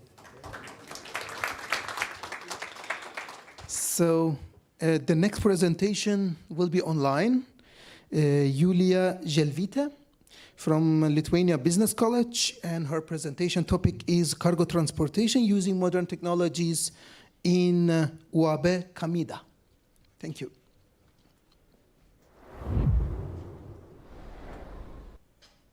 Go on, please, Julia. Hello, everyone. My name is Julia. I'm from the Business College, and today I would like to share with you my latest research findings on cargo transportation using modern technologies at UAB Kamida. UAB Kamida, the main activity is international transportation. Today I would like to present the contents of my article, which consists of 4 main sections. The first section presents the importance of cargo transportation, including the subject, objective, tasks, problem, and methods. Second section analyzes the most attractive, economical, and flexible modes of cargo transportation. In the third section, I will discuss why modern technologies are essential for cargo transportation. And the final section investigates the transportation of goods at UAB Kamida, focusing their international transportation activities. Transporting goods is a major part of logistics. No ways items are rarely made and sold in the same area or country. Smooth transportation is the key for saving money and ensuring timely delivery to the customers. In this article, I'm focused on the modern technologies in UAB Kamida use for transporting goods. My goal is to understand their process and identify potential improvements. I will examine both the theory behind goods transportation and the practical application at UAB Kamida. The main problem for logistic transport companies lies in poorly planned and arranged transportation routes, increased costs, and information flows. As shown in the table, different authors present the concept of logistics in different ways, but managing the transportation of main material flows is universally highlighted. Logistics involves smooth managing the flows of goods and resourcing from one point to another one. The main cargo management system, as shown in the picture, are essential elements of supply chain management. So the first one, vehicle monitoring system, enable real-time tracking of vehicle movements, aiding route optimization, cargo monitoring, and overall transport effectivity. It ensures quick response to unexpected events like accident or traffic jams. The second one is order management system, which is manage orders from purchase to delivery, ensuring flexibility in the supply chain. By automating ordering processing, it minimizes errors and streamlines the supply chain. And the last one is cargo forwarding system, oversees good deliveries, including picking and packing, routing and shipping, ensuring timely and secure delivery, critical for smooth supply chain operation and customer satisfaction. I choose to investigate the transportation of goods at UAB Kamida, focusing their transport management and control departments. Interviews were conducted in April 2024 with specialists directly involved in the cargo transportation. These face-to-face interviews use a questionnaire designed to explore problem-solving cases related to transportation, covering various categories to ensure the comprehensive understanding. In the summary, logistics involves many tasks, including transporting goods. Smooth transportation relies on different methods with modern technologies like cargo tracking management, vehicle tracking, order management, and goods forwarding system being essential. These technologies help monitoring transportation process, potentially reducing costs and improving customer service. By investing in and using these technologies wisely, companies can gain a competitive advantage in the market. Participants indicate that Obekemeda use FleeceMaster, Transport, DVS, and Infotrans cargo management systems. However, some information is not interconnected, leading to issues with route planning and driver work, and the rest time planning, which increased transportation costs. To conduct the main problems facing by logistic transport companies are poorly planned routes, rising costs, and not enough information flows. By organizing the flows of information about the goods movements, Obekemeda can avoid these extra costs and improving their operations. Thank you for your attention. Thank you very much, dear Julia. Any questions? Any questions to our friend? No? Thank you very much, Julia. Thanks. Have a nice day. Next presentation is Sobhan Golizadeh, student of Vilnius Business College, Business Management and Marketing. And he's going to present explainable AI, which bridging the gap between model complexity and interpretability. Yes. Thank you. Thank you. Thank you, everyone. Can we get the slides? Okay. Hello again, everyone. Thank you for being here. I know most of you are tired, just like me, especially after the lunch. So today, just like the other ones, we're talking about AI. Explainable AI. What is that? Well, just like Mr. Bahman mentioned, it's the new internet of the era, when the internet, or even like the computers and the technology in the 80s and 90s was growing. We didn't have Windows or Mac OS, so everybody had to we need real specialists to type in and code for us, and the public could not use it. But after that, they invented this operating system, so the public were able to use it, just like AI. In the most of the new AIs that we have, not many people know how to use it, and that's why we face a lot of problems. And it's impossible to use it in the places that matters, governmental facilities or health sections. We can provide the data in AI for a sick person, and the AI can decide whether this person needs an operation or not. But the error rate will be very risky here, because what we're risking is a human life here. So that's where explainable AI comes in. In the normal AIs, it's just like a black box. All the information is there, and whatever you ask comes out. You don't know how it became and how it decided this decision. But in explainable AI, they will provide you with the information how the AI became to the conclusion for this decision. What it does, it has the transparency, so it explains we use this criteria to come to this decision. It always improves, so if it has a problem with itself, it always debugs itself. And it will help you with the legal problems. So humans are not capable of thinking of so many things at the same time. But what AI does, like it has access to all the data that is required for that task. So if you're facing, if it's going to be facing, for example, we can use this in visa programs.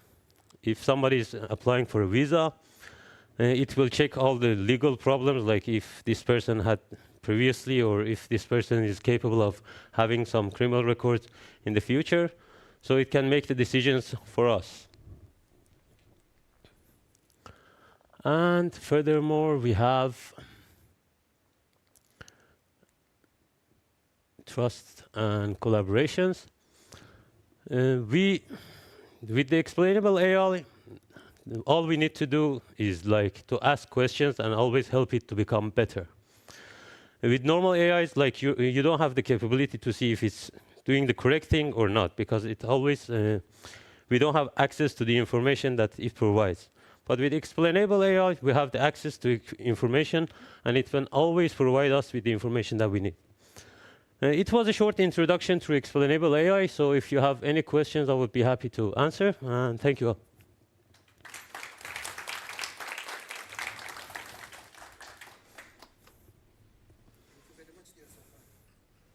So, any question to our friend? Yes. So, what about format of conversation between such two machines, or between some operating system, or between woman, and does exist some standards for formats, or would you like to use free formats? Well, there is so many wide options of using formats. For example, if you are using it in a financial system, in a banking system, it cannot be like chat box. So we will be providing the data, and it will provide us with different boxes and windows. There is a wide range of different formats that we can use in each industry. So first we have to narrow down the industry, and towards that we can have the format that we need. Is that necessary to use unique format as well as meta formats? How do you think? It's not necessary to use a specified format for like different industries, but of course some of them like should be under some regulations. So for example, the governmental facilities, we have to narrow it down and have some special formats that the government and regulations accept that. Okay, thank you. But like, it's always with AI, it's a new thing. Like, so everybody is scared of what AI can do. I think that we have to care about what AI should not be allowed to do. So even with the example that you showed us, you can always trick AI. And we have to have specialized people trying to, just like the internet. At first, it was very easy to hack a Google account. Now they are putting prizes. Whoever is able to hack this, we are giving them rewards. We should apply the same thing for AI to debug the problems and find the holes that like are going to hurt us, and we can debug them and improve them at all times. Okay, thank you. Thank you very much. Thank you. Yes, I have a question regarding this interpretability, as you've mentioned. Yes. You know, the interpretability can be biased in some way, because people with different background can conceive an information differently. How do you make sure there is a coherent in this interpretability, because we have this bias in every? Well, in interpretable systems, there is always something that we provided for them, so they always get the same answer. But with the explainable, that's the solution for it. Whenever this is the bridge between us and AI, they are capable of explaining us how they got the answer. So whenever we have a problem understanding the problem, we can ask further questions, and it will tell us step by step. And there is a capability of it actually to do it visual explanation. With explainable AI, they can also like provide the charts and the trees and how they came to this decision and how all this thing works. So this is the good thing about it, just like the Windows thing. Before Windows or before Mac OS, we did not know what we are doing inside the computer. We were not able to see it. Now with explainable AI, we are able to see it, and it's able to explain us how it came to this conclusion. Any other questions? No? Thank you very much. Thank you, everyone. Thank you. Hmm? Oh, just a second. Let me. I have to give you a gift, of course.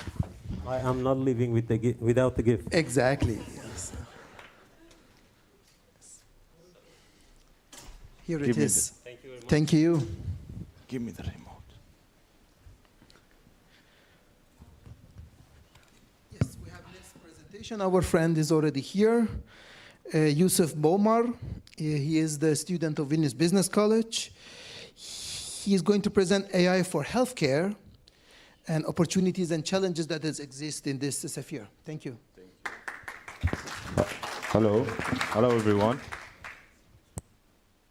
So first of all, my name is Yusuf, as the professor mentioned before.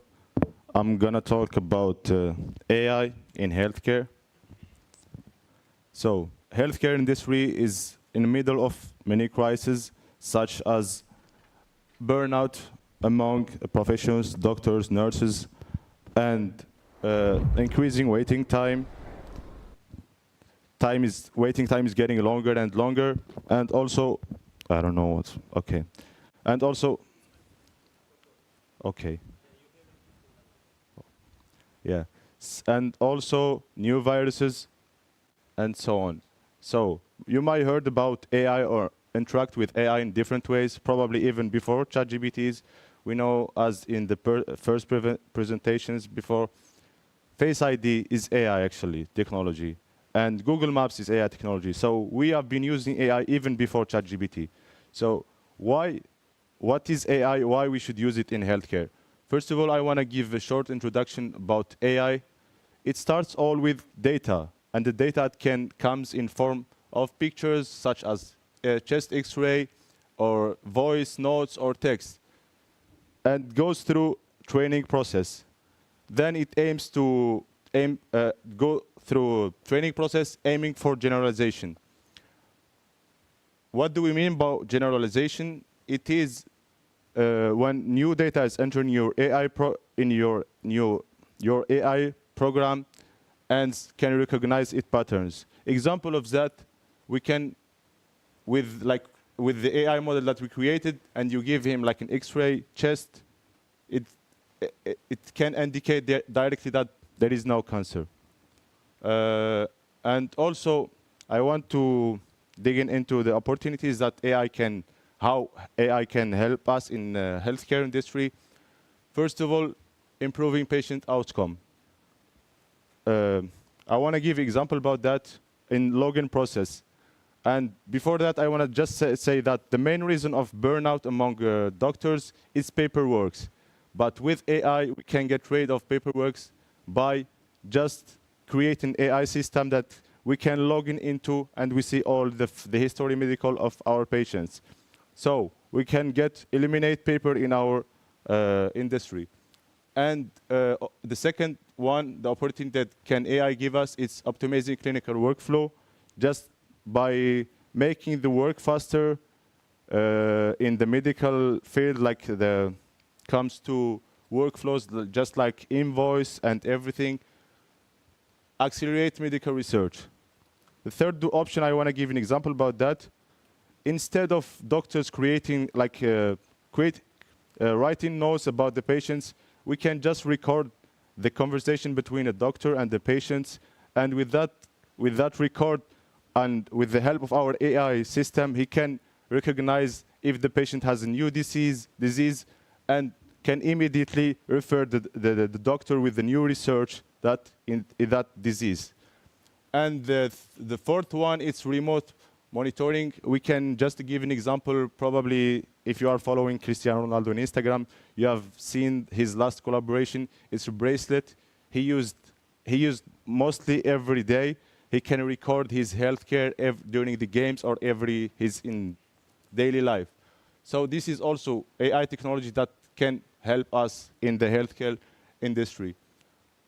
I want to give also an example about Google DeepMind AI system. How this system works is just by scanning the eye of a patient and gives you a conclusion that if this patient needs an urgent operation or not, just as a normal doctor works. And here, I want to say just, this is not a tool to replace doctors, it's just to help them.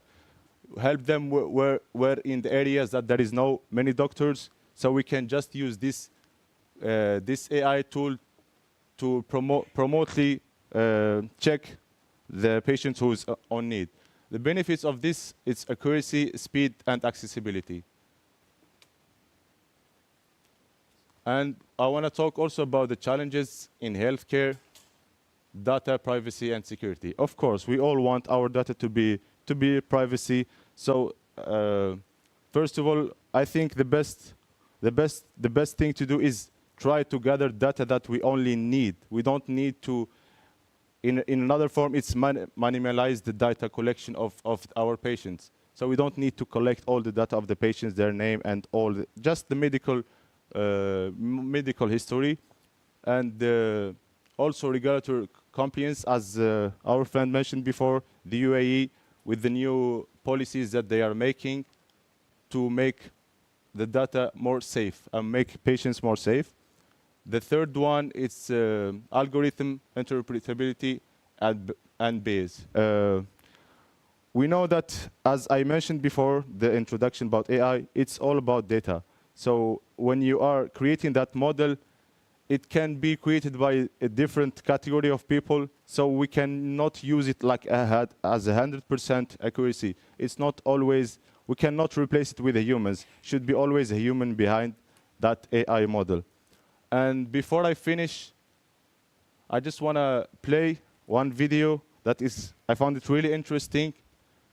Sony, they just released a microsurgery assisting robot 3 weeks ago. So I just want you to watch it.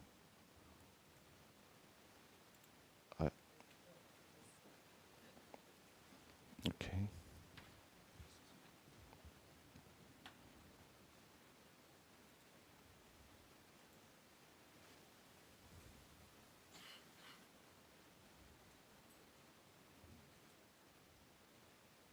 Can you make it bigger?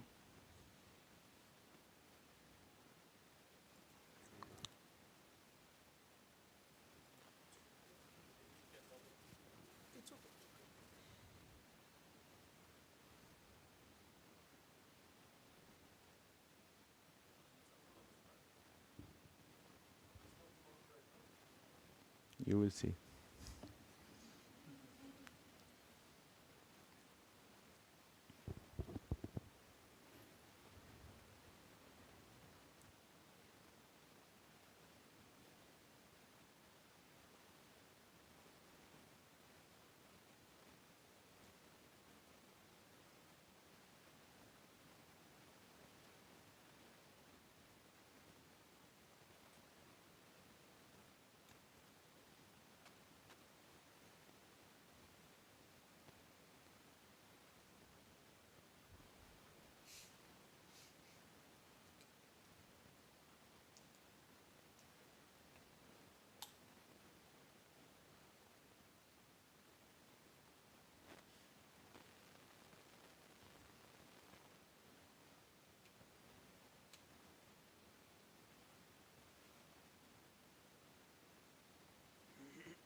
So there is a human behind it. But it's still, yeah. But it's still like probably through this video we can see or predict how the future gonna be. But still, I'm against people who are saying AI gonna take over our jobs. I believe that people who are not able to use AI, who are people who are gonna lose their jobs. Because even as a doctor, as I said, like even as a doctor, if you are using AI in your work, and when the patients come to you and you are using AI model who are recording rather than taking notes, we want patients to feel that he's heard from the doctor. He wants like that human touch. So you cannot write notes and talk to the patients. Will be hard. But when you are using AI as an example, recording the whole conversation, AI will help you. And it also will save patients and doctors time. So I guess, as I said, people who are not using AI, who are the people who are going to lose their jobs? Thank you. Thank you very much. Thank you, Yusuf. Okay. Any questions to our friend? Yes, please. Yes. It's not my question, but I'm going to ask it anyway. How do you get the medical history from the patients without having any general data? Like, is there an existing database, or how are you planning to get it from the patients? No, as I said, like, you should create that AI model. You will be the one who are creating that AI model. Do they feel comfortable about that? But look, I will just give you an example. Like, I used to work in a hospital, and I remember, like, my doctor used to be like an old school, and he had one room full of files from patients, history medical of patients from like 2000, 2001, like 20 years old files are still there. So rather than just keeping in one room, you can digitalize that paper, so you will have the data of the patients. Next time when he will come to you, you don't need to search for his file and check his medical history. You will have it in one program or model like GPTs or. Yeah, but like it becomes very unsafe. No. It's easy for different hospitals, different clinics to access this data. You will create a model for your hospital, not for everyone. Oh, so it's limited. Yeah. Okay. Thank you. Thank you, Yusuf. Welcome. Yes, thank you. Next presentation, Justin Anayo Amara.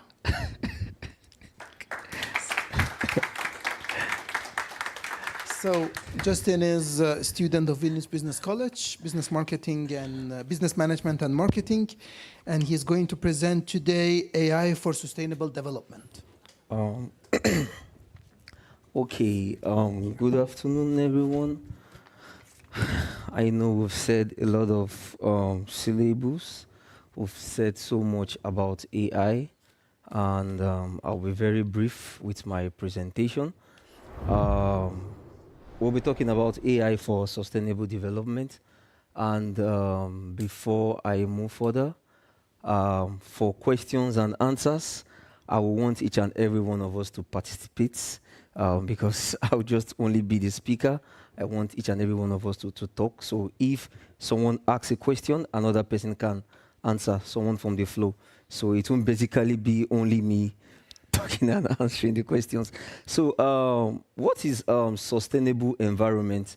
All of us, we all know every factor that makes up a sustainable environment. And if we're going to mention one, we're going to talk about renewable energy.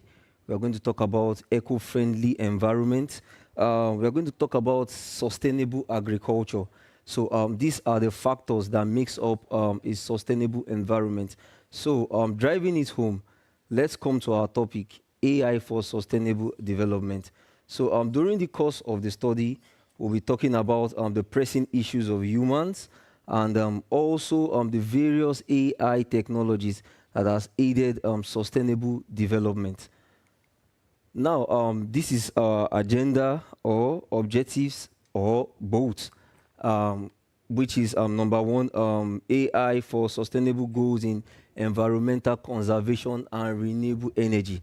The second one, how AI has been able to help humanity in terms of climate change. And the third one, AI in educational system, which we can't rob off because AI has done so much for the educational system. AI has been able to drive the educational system to a very high level. And the main idea of this study is to create intelligent interventions. What do I mean by this? For example, those of us, he just said something about AI in the healthcare sector. If a medical practitioner wants to check or want to diagnose a patient, and he has been having cases of a particular disease or a problem coming up on different patients, that medical practitioner must use AI. And this is where AI comes in, being able to create an intervention between the medical practitioner and the patient and bring up solutions. So in the nearest future, that same medical practitioner is going to have different answers to the problem. And more also reduce waste. We've seen in various environments where we've talked about waste. Somebody said something about recycling. Somebody said something about land waste, water waste, pollution.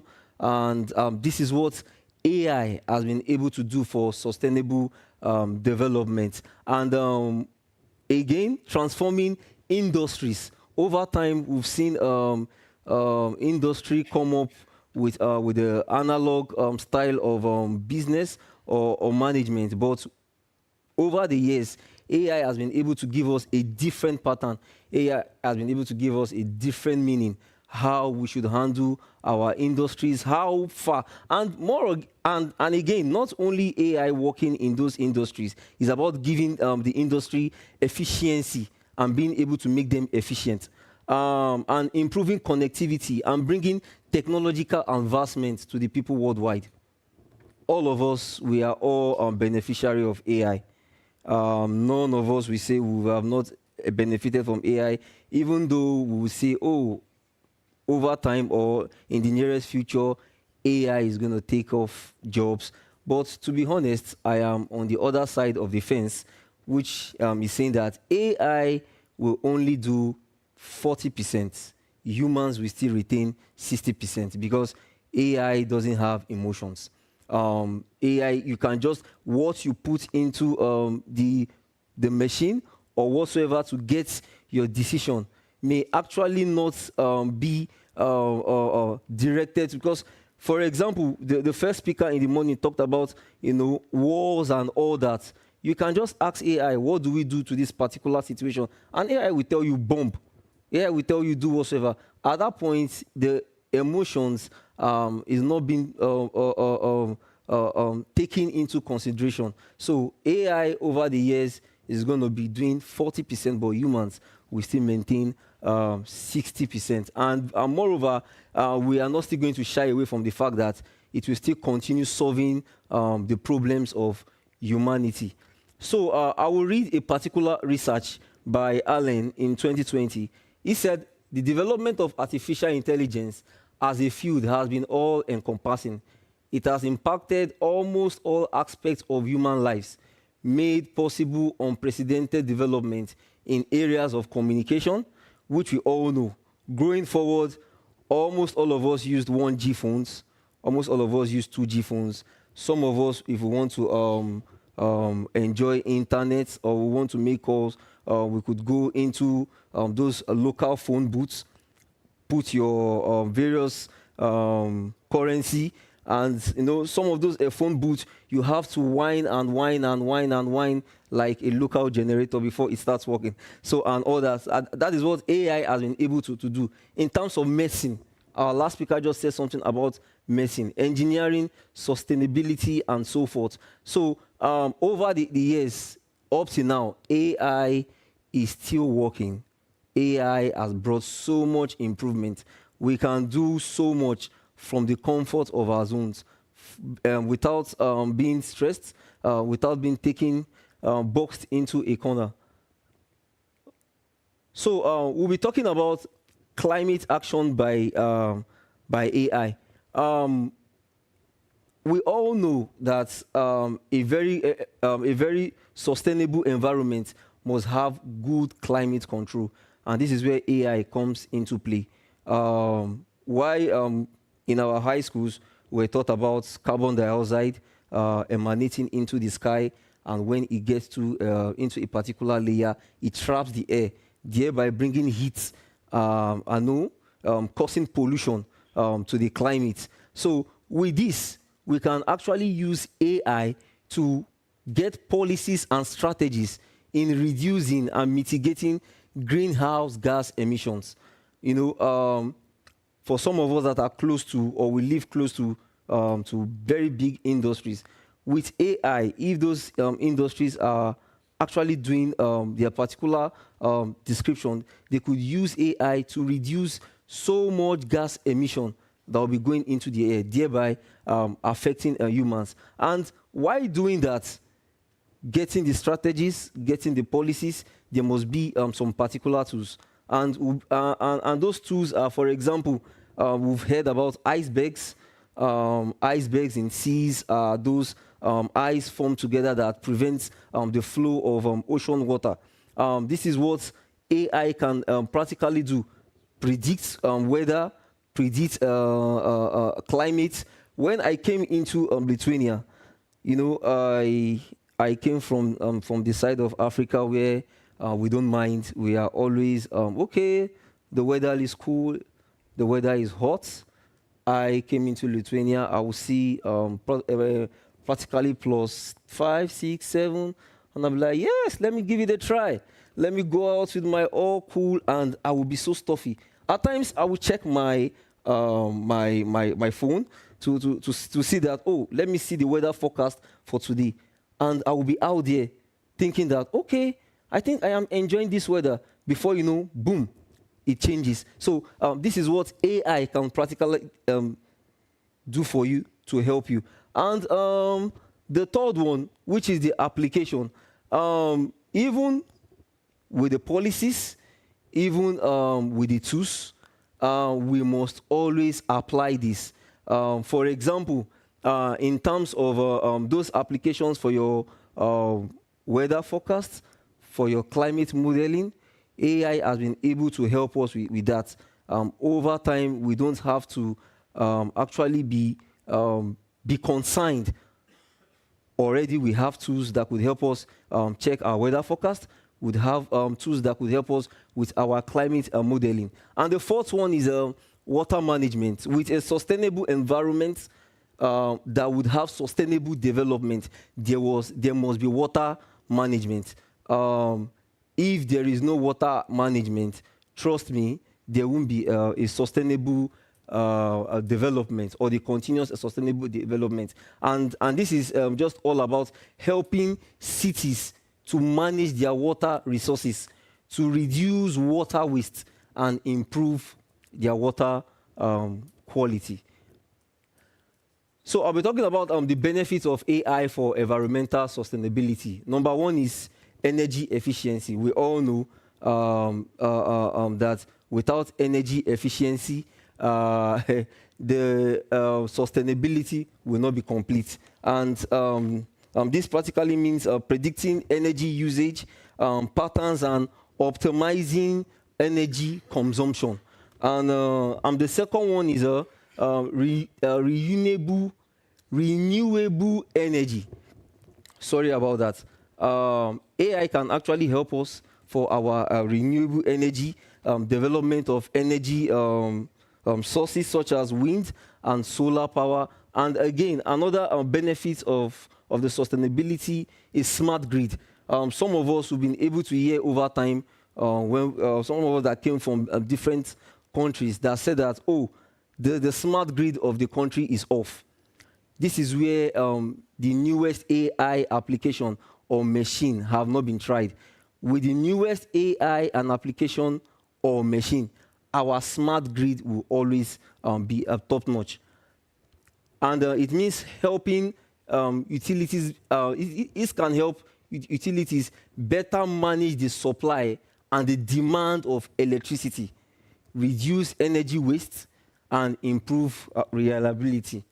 Moving on, we'll be talking about the benefit of it, which is sustainable agriculture. In this new generation now, we all know that having dealing in agriculture just don't center around having a farm, growing your crops, knowing what to grow and what to harvest. It takes outside the box. And this is where AI has come into place. Being able to know the right crops at the right time, being able to know the pests, being able to know those things that will make that agriculture grow. And moreover, making the farmers optimize crop production. Because if, as a farmer, you have a farm, I have a friend that has a farm, he will tell me, okay, I want to check this, I need to read about this, I need to read about this. Trust me, if there is no basic knowledge being saved somewhere, you can't actually know what to do when you are being faced with challenges. And this is where AI has been able to help us, being able to have sustainable agriculture. And we are talking about waste management again.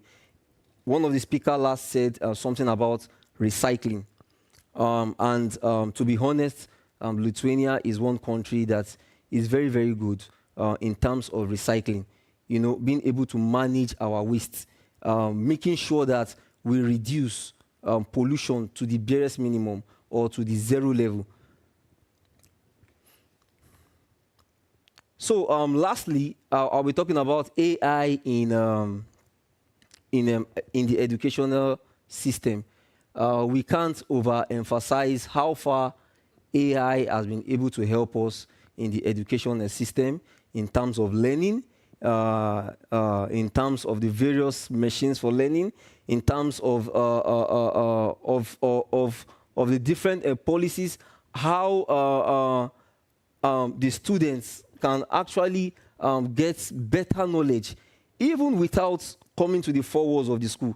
We can see, even in our comfort of our zones, we can enroll for different educational courses, get our degrees, and enjoy that educational benefit, even without coming to the four walls of the school. And that is what AI has been able to do. Growing up, before coming into the high school, I don't know if any of us actually had that experience. Writing exams, you'll be given a particular shade that will have section A, B, C, D, E, and they will tell you to use an HB pencil. I don't know, for some of us that have actually come to this level, if we used it, that is where AI has been able to come into place, being able to give us a better educational system. We can sit down, write our exams without taking our pencils to shade A, B, or C. And during that process, even after the exams, we still hear issues of lost scripts. We still hear issues of missing scripts. But now, we can sit down, write exams on our system. It has really helped us. It has really made education more easier.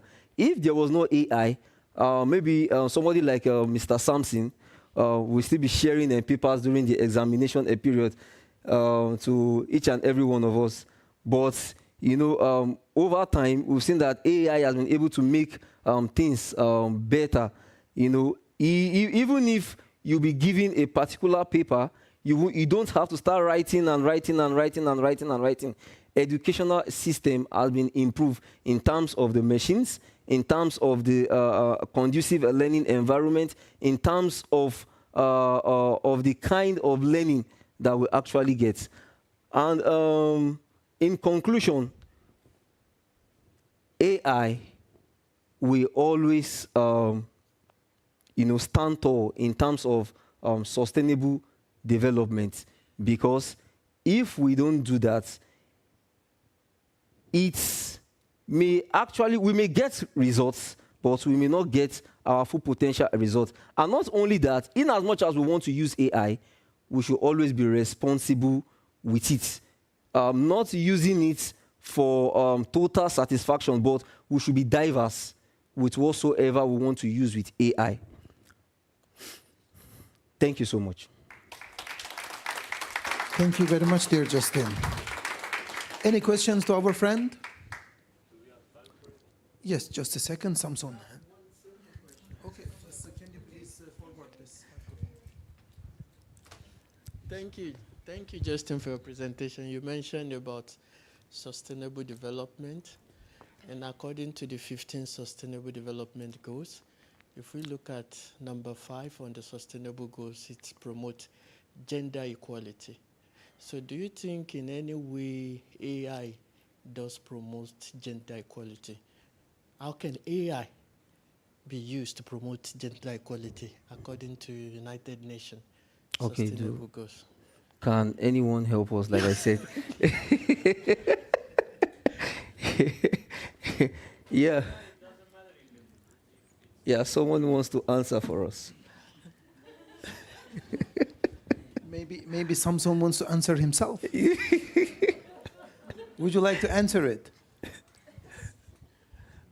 Okay, I might not provide the absolute answer, but we have this Women in Tech that is being promoted by, with this abbreviation of STEM, Science, Technology, Mathematics, and this is a form of how UN use this by adopting AI and promoting inclusivity of less represented people in a society, making it an equal. Of course, this is just the beginning of it, so it hasn't gained momentum yet, but at least we have seen the starting point of it. Thank you so much, sir. Thank you very much. Now we have a coffee break, okay? And I will find you after 40 minutes. Yes, at, no, it is at 20 minutes? Okay, 20 minutes. Thank you. Sure.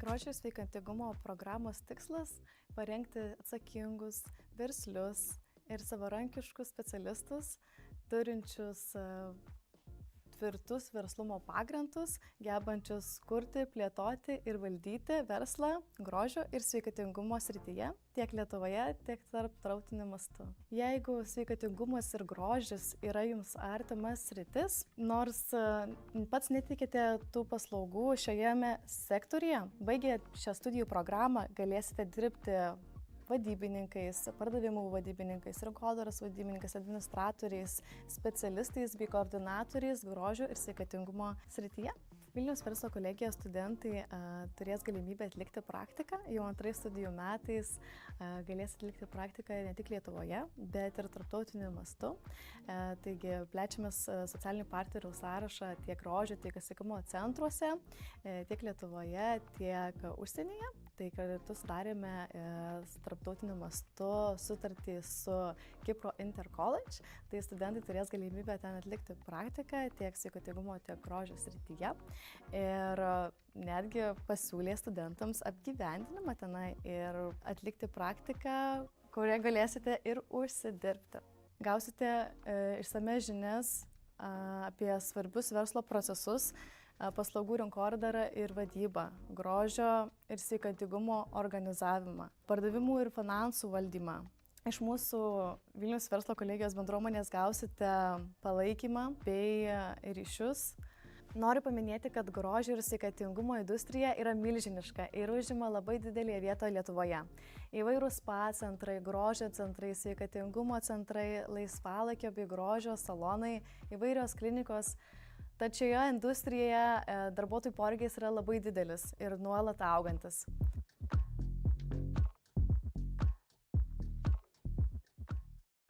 No, I'm serious. This is the secret to success. Business management and marketing.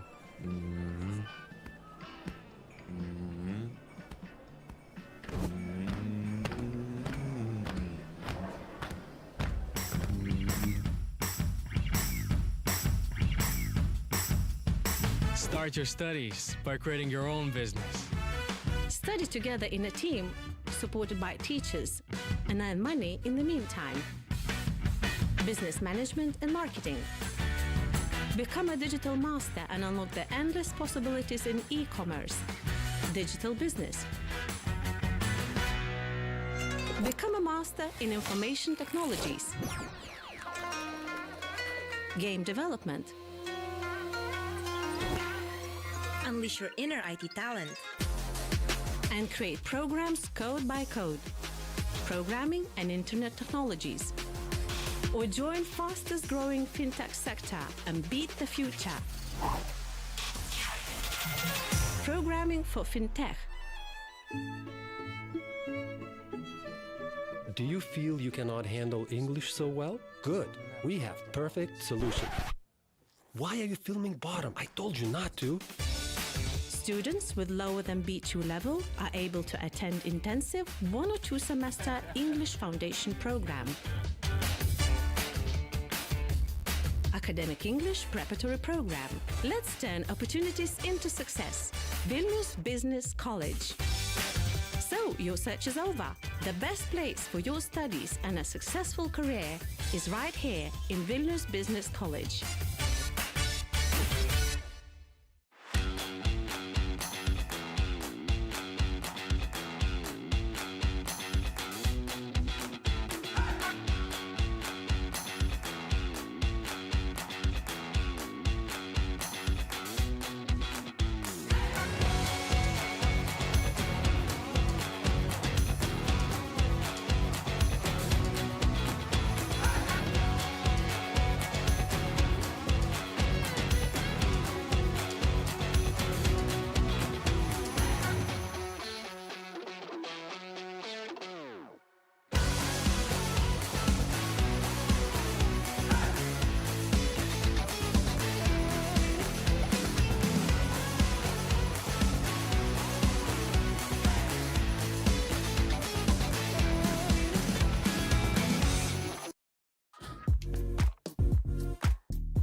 Grožio sveikatingumo programos tikslas – parengti atsakingus, verslius ir savarankiškus specialistus, turinčius tvirtus verslumo pagrindus, gebančius kurti, plėtoti ir valdyti verslą grožio ir sveikatingumo srityje, tiek Lietuvoje, tiek tarptautiniu mastu. Jeigu sveikatingumas ir grožis yra jums artimas sritis, nors pats netikite tų paslaugų šioje sektorija, baigę šią studijų programą galėsite dirbti vadybininkais, pardavimų vadybininkais, rinkodaros vadybininkais, administratoriais, specialistais bei koordinatoriais grožio ir sveikatingumo srityje. Vilniaus verslo kolegijos studentai turės galimybę atlikti praktiką. Jau antrais studijų metais galės atlikti praktiką ne tik Lietuvoje, bet ir tarptautiniu mastu. Taigi plečiamės socialinių partnerių sąrašą tiek grožio, tiek sveikatingumo centruose, tiek Lietuvoje, tiek užsienyje. Tai kartu sudarėme tarptautiniu mastu sutartį su Kipro Inter College. Tai studentai turės galimybę ten atlikti praktiką tiek sveikatingumo, tiek grožio srityje. Ir netgi pasiūlė studentams apgyvendinimą tenai ir atlikti praktiką, kurioje galėsite ir užsidirbti. Gausite išsamias žinias apie svarbius verslo procesus, paslaugų rinkodarą ir vadybą, grožio ir sveikatingumo organizavimą, pardavimų ir finansų valdymą. Iš mūsų Vilniaus verslo kolegijos bendruomenės gausite palaikymą bei ryšius. Noriu paminėti, kad grožio ir sveikatingumo industrija yra milžiniška ir užima labai didelį vietą Lietuvoje. Įvairūs spa centrai, grožio centrai, sveikatingumo centrai, laisvalaikio bei grožio salonai, įvairios klinikos. Tačioje industrijoje darbuotojų poreikis yra labai didelis ir nuolat augantis.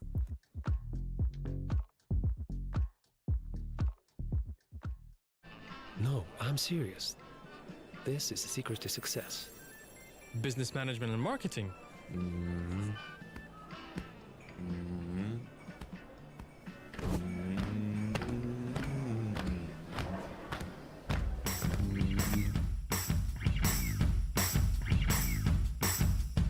Start your studies by creating your own business.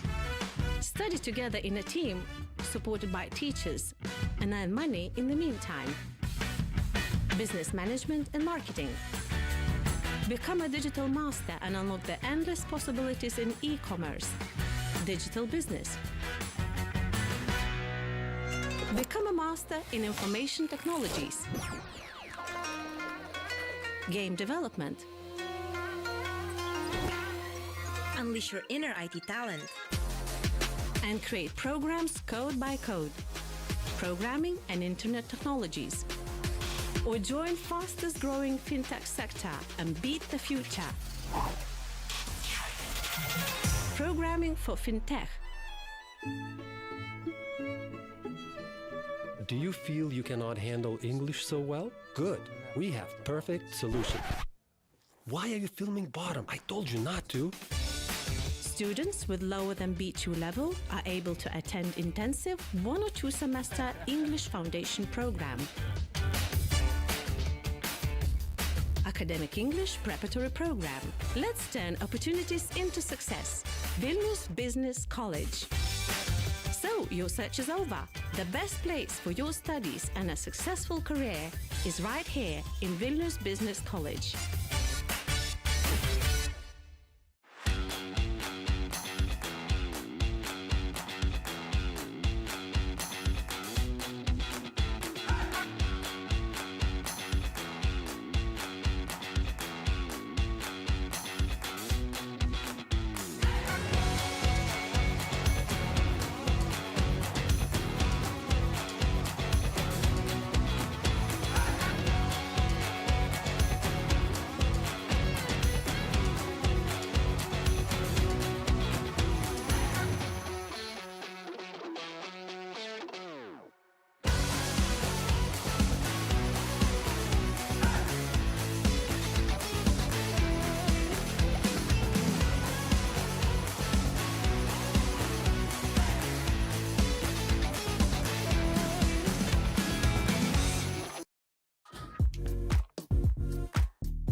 Grožio sveikatingumo programos tikslas – parengti atsakingus, verslius ir savarankiškus specialistus, turinčius tvirtus verslumo pagrindus, gebančius kurti, plėtoti ir valdyti verslą grožio ir sveikatingumo srityje, tiek Lietuvoje, tiek tarptautiniu mastu. Jeigu sveikatingumas ir grožis yra jums artimas sritis, nors pats netikite tų paslaugų šioje sektorija, baigę šią studijų programą galėsite dirbti vadybininkais, pardavimų vadybininkais, rinkodaros vadybininkais, administratoriais, specialistais bei koordinatoriais grožio ir sveikatingumo srityje.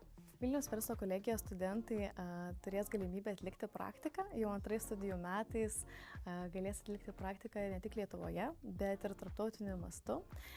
Taigi plečiamės socialinių partnerių sąrašą tiek grožio, tiek sveikatingumo centruose, tiek Lietuvoje, tiek užsienyje. Tai kartu sudarėme tarptautiniu mastu sutartį su Kipro Inter College. Tai studentai turės galimybę ten atlikti praktiką tiek sveikatingumo, tiek grožio srityje. Ir netgi pasiūlė studentams apgyvendinimą tenai ir atlikti praktiką, kurioje galėsite ir užsidirbti. Gausite išsamias žinias apie svarbius verslo procesus, paslaugų rinkodarą ir vadybą, grožio ir sveikatingumo organizavimą, pardavimų ir finansų valdymą. Iš mūsų Vilniaus verslo kolegijos bendruomenės gausite palaikymą bei ryšius. Noriu paminėti, kad grožio ir sveikatingumo industrija yra milžiniška ir užima labai didelį vietą Lietuvoje. Įvairūs spa centrai, grožio centrai, sveikatingumo centrai, laisvalaikio bei grožio salonai, įvairios klinikos. Tačioje industrijoje darbuotojų poreikis yra labai didelis ir nuolat augantis.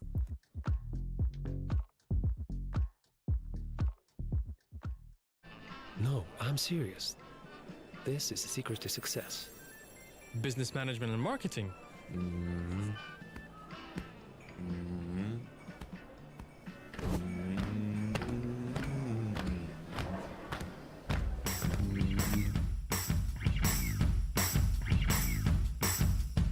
Start your studies by creating your own business. Study together in a team, supported by teachers, and earn money in the meantime. Business management and marketing. Become a digital master and unlock the endless possibilities in e-commerce, digital business. Become a master in information technologies, game development, Unleash your inner IT talent.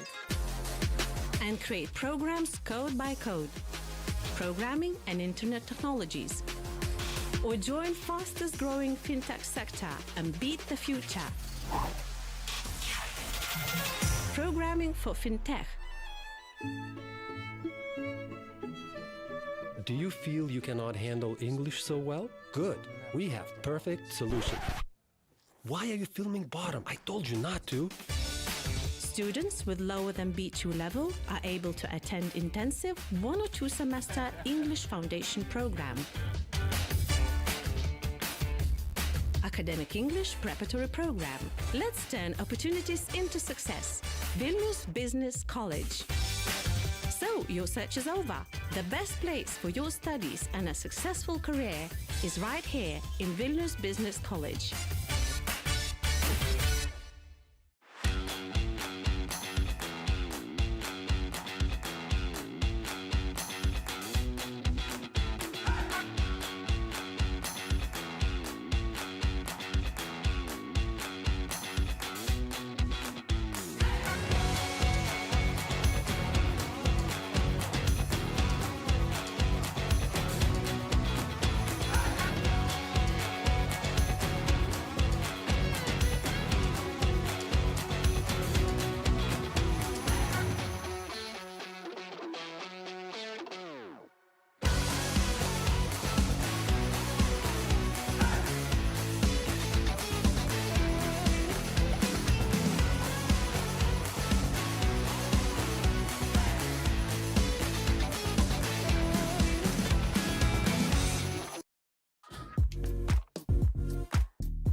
Grožio sveikatingumo programos tikslas – parengti atsakingus, verslius ir savarankiškus specialistus, turinčius tvirtus verslumo pagrindus, gebančius kurti, plėtoti ir valdyti verslą grožio ir sveikatingumo srityje, tiek Lietuvoje, tiek tarptautiniu mastu. Jeigu sveikatingumas ir grožis yra jums artimas sritis, nors pats netikite tų paslaugų šioje sektorija, baigę šią studijų programą galėsite dirbti vadybininkais, pardavimų vadybininkais, rinkodaros vadybininkais, administratoriais, specialistais bei koordinatoriais grožio ir sveikatingumo srityje.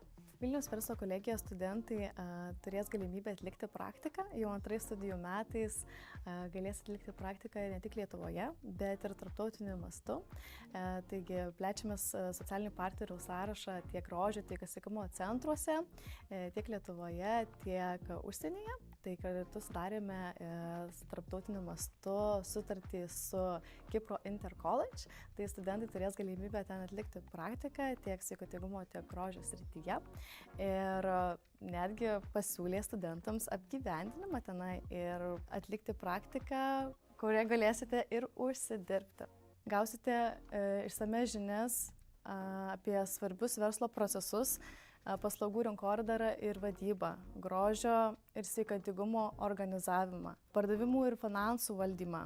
Iš mūsų Vilniaus verslo kolegijos bendruomenės gausite palaikymą bei ryšius. Noriu paminėti, kad grožio ir sveikatingumo industrija yra milžiniška ir užima labai didelį vietą Lietuvoje. Įvairūs spa centrai, grožio centrai, sveikatingumo centrai, laisvalaikio bei grožio salonai, įvairios klinikos. Tačiau šioje industrijoje darbuotojų poreikis yra labai didelis ir nuolat augantis.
So, hello dear friends, we are back in the stage.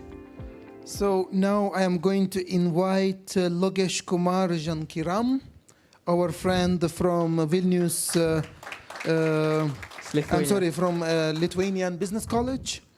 And he's going to present about media application to help parents monitor children well-being when away. Thank you. All right. Hello, beautiful people. It's an honor for me to be presenting today in front of you people about the topic of child health monitoring. Before we get into the subject, let's speak about some facts. There's 70% of all youth in juvenile prisons have been diagnosed with either a mental, behavioral disorder. 70%. 1 in 6 children between age 2 to 8 have a diagnosed mental health disorder. At least 50%, minimum 50% of all diagnosed mental health behaviors start from the age of 14. What can we conclude from this? What do we see from these numbers? What do these numbers say to us? It means that there is a high prevalence or high probability of mental health disorders between the youth, specifically between age 5 to 14, because that's where most disorders start. It may be diagnosed by the age of 14, but it started at age 2 to 5. And as it is right now, there's not enough resource, data models for anything to diagnose, to actually know the reasons or actually diagnose it earlier during their age. There's no medical resource available unless you actively bring your child to a doctor for counseling or to actually check for a checkup. There's no available resource. There's no universal healthcare that helps diagnose this earlier on. So what have I what did I come up with? Any guesses? Before I get to the next slide, I would ask all of you guys to please take out your phones. Just quickly, take out your phones.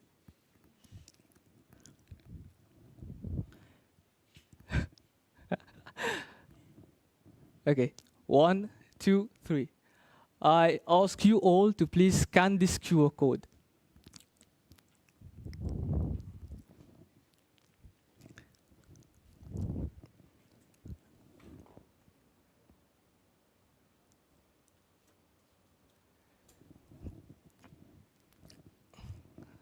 Ready? This is a live platform that is going to be live for the next 12 months. It's a mental health monitoring device platform for children. It's specifically adapted to children. How does it work? Let's have a look at it.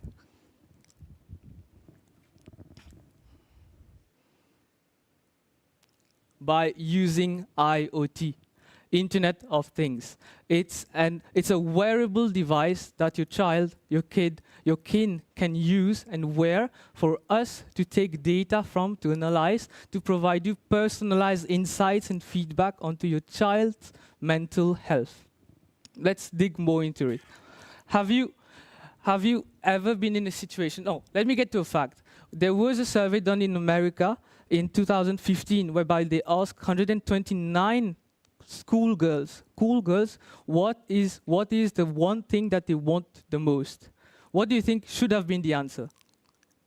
If you ask a child age 13, what is the thing that you want the most? What should have been the answer? Smartphone? Yeah? Games? Probably. They all, 86% said they wanted to lose weight. 86% said they wanted to lose weight. That is the only thing they wanted. Now imagine the trauma that a child of 13 years old must have for her to say, I want to lose weight over a smartphone, over a game. How did it reach to that level for the child to feel this way? This is where we come in. Yeah? So right, yeah, they have a smartphone now, they want to lose weight, probably. Okay, let's get to next. This is the first look of the device. This platform is already live. It's in the process of being registered as a PLC. And what I'm going to ask from you right now, wait, I'll get to this later. Let's have a look at what do we do.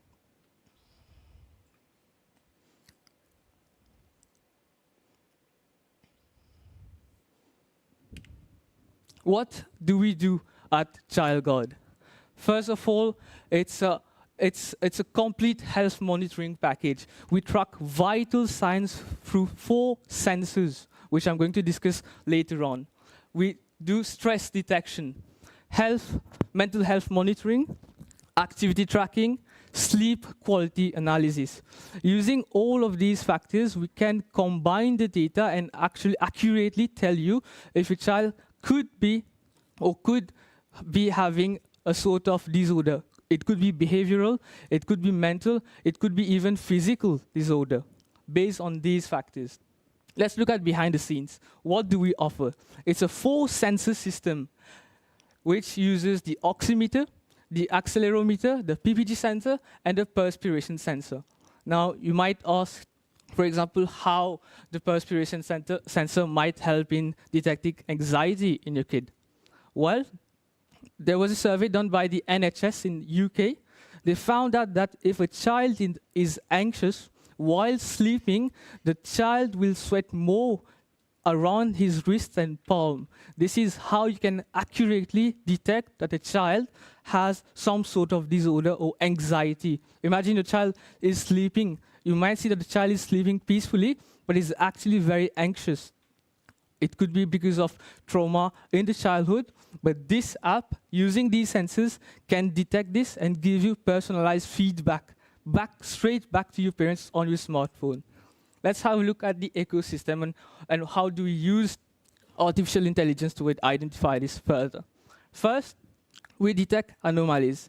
Let's say you have a trend line. This is what your heartbeat should have been. During the day, if you send your child to school, if during a specific time period, the heartbeat increases, what does that say to us?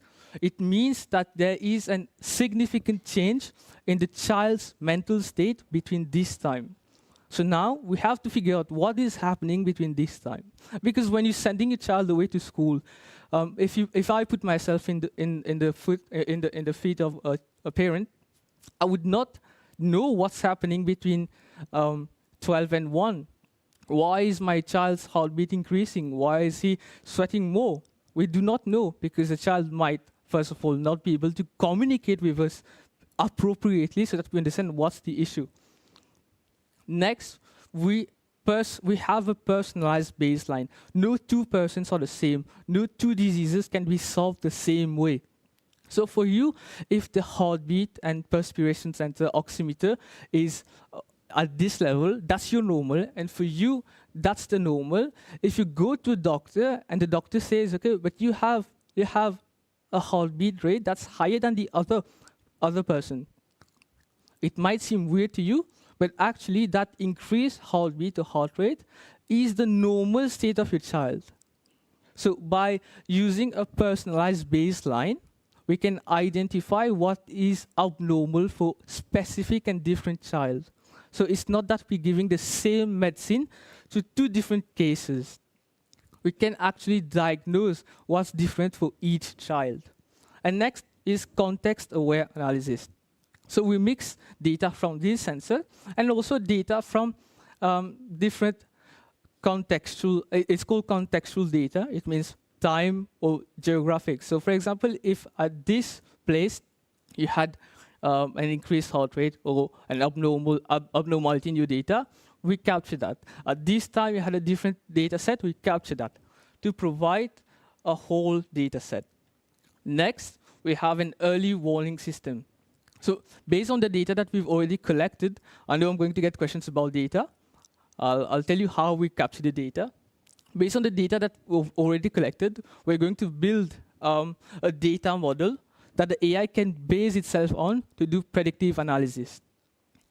Then is trend analysis. It's a mix of the previous one, the personalized baseline, and the early warning model. So we analyze trends over time to see where it would lead to on a long time basis.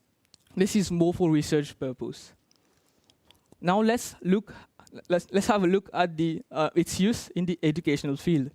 So if we provide with teachers, for example, with this data, the teachers might know, okay, if I'm teaching this subject or this course, the stress amongst my classroom increases. What does that mean? Am I doing something wrong? Am I teaching it the right way? Is this subject difficulty level appropriate for the classroom? All of this data would be available for the teacher to better provide personalized content to the classroom. Next, it's customized learning plan. We identify peak stress times during the day because the stress times will fluctuate throughout the day. We know exactly when to give breaks because the brain cannot focus for more than 20 minutes at one go for an adult. Now imagine for a child, how long would be the attention span?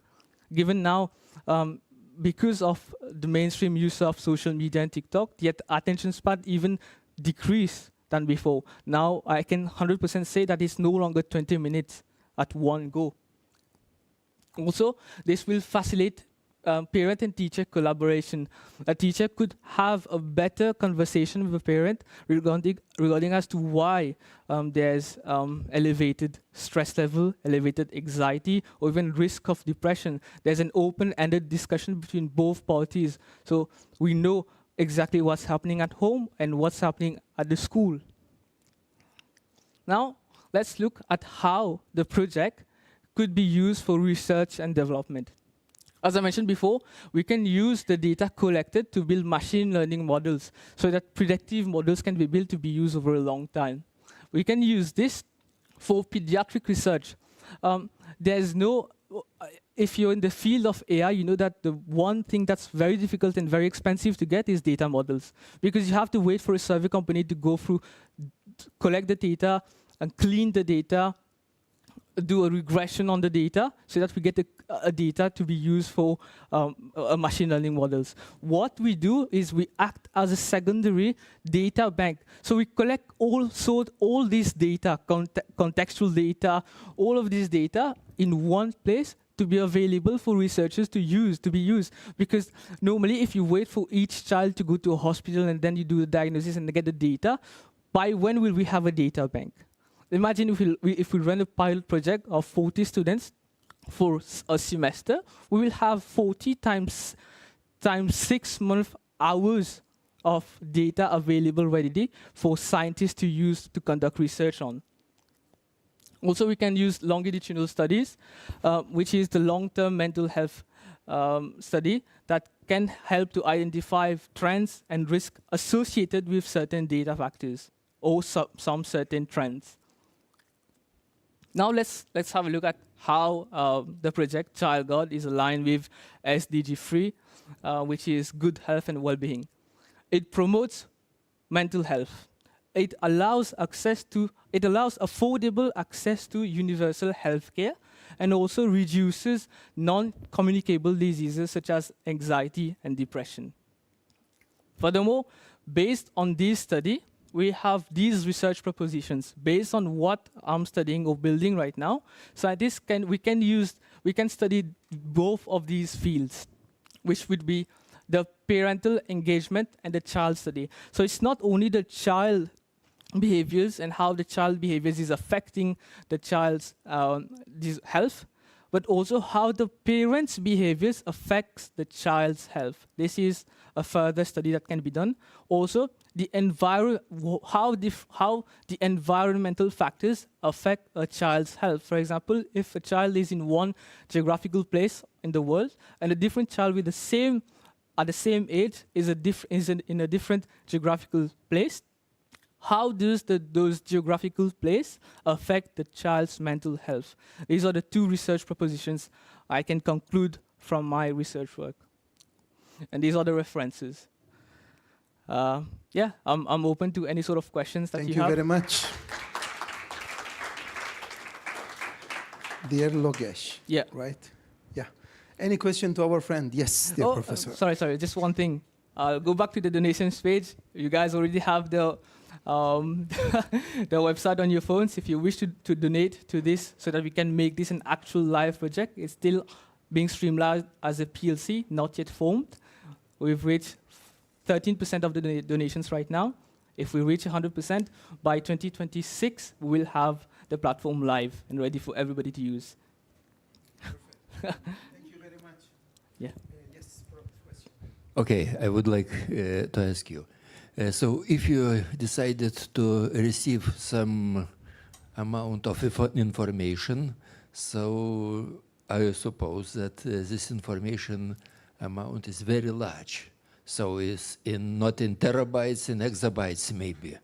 How do you plan to develop such type of information? Because machine learning algorithms will give you only frequent dependent information only, and then you need to obtain some artificial intelligence system to analyze it and to give some advices or conclusions or something else. So I had this question as well. I had two options. One, cloud-based options to store it on the cloud, or store it locally on each device's phone and then process it through a cloud.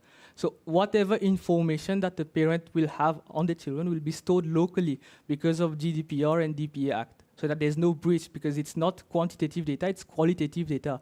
I have information to your age, child, to your age, name, location. I cannot store it, I cannot afford to store it on the cloud because of the GDPR breaches and DPA. So what I'm planning to do right now is store the data locally, but processed on the cloud, and the feedback is given back again. But for it to be used for the scientific community, I understand I would need a huge source that it can be stored for the scientific community to use it as a bulk. Is that the question? But it's quite expensive system. Yeah. It's not cheap. It's not cheap. That's why I'm looking up for donations, so that I can afford the system. I would need like data warehouse, not even data banks, data warehouse with huge cooling systems for me to do it. And I was also thinking of making use of edge computing, because we're already using IoT, to make sure that it's a bit affordable than just using data warehouse that's centralized in one place. We can just split it in different places. It would be easier for communication also, data transfer. Okay, thank you. Yes, next question, Ben Oguche. Thank you so much. Hello, my friend. It's a nice one so far. But my questions are basically still on the data. Yeah. Data protection. Yeah. Like, because, okay, yeah, we understand when you save it locally, you have control over it.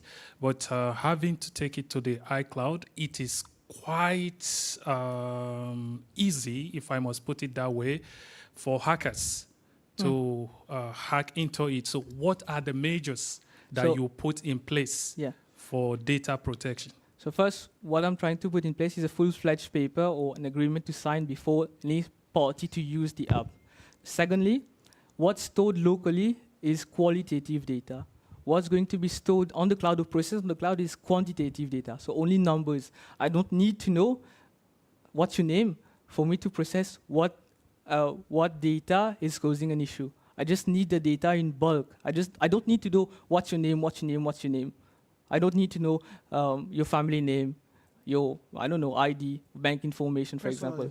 Yeah, I don't need to know your personal information. I only need the qualitative information for me to process it. Basically, I would just need 50.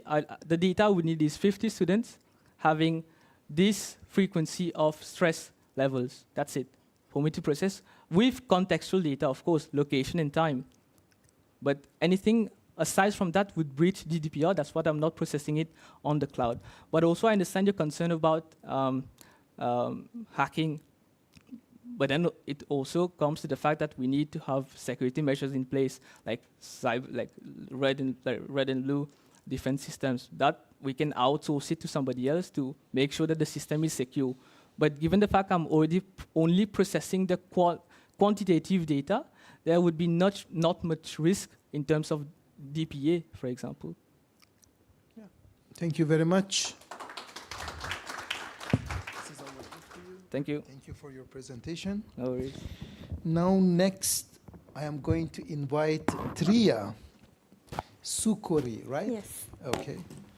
And also a student from Lithuanian Business College, and she's going to present Farm to Fork, right? Yes. Yeah, thank you. Go on, please. So, can I have just the... Oh, okay. So, hello everyone. I'm Triya, and I will be presenting Farm to Fork, which is kind of a similar concept than my friend Ridwan, but it's not about reserve. So Farm to Fork is something that I come up with my friend Fatma Yaouz, and she's not here today. It's about the importance of eating locally and sustainable food in an eco-friendly manner. And with the help of AI, how can we make this possible? So I would like to introduce the concept of what I mean by Farm to Fork. So as you can understand from it, it means from the farm to your plate. That is on your fork. So then, basically, we came to a plan that what if we design a sort of app where you can, a platform where farmers can connect with people like us, like customers. Like having an easy platform rather than I see people a lot in the Klaipeda. I noticed that people are making queues in front of local farmers during the summer mainly, where I had personally had to wait like 15 minutes to buy strawberries. So one thing is I would like to encourage people to buy locally food, which means fruits, vegetables, and also poultry. And how to do that is sustainably, is emphasizing on short supply chains and sustainable practices such as a delivery system which is made in the least, in a way that it is least, how do I say that? Like you're making the less pollution and less carbon footprint. So let's dive in. And first of all, I would like to elucidate what is meant by local food. So local food is food grown in close proximity. For example, if I say in Vilnius, it might be within a certain range in Vilnius, depending on the size. And then, what is the aim of this research? The aim is to analyze local food and the consumption. So during a survey period, it was based on certain countries. I noticed that, as you can see here, Polish respondents, 79% agreed that they would prefer to consume food locally, that are locally produced, more specifically.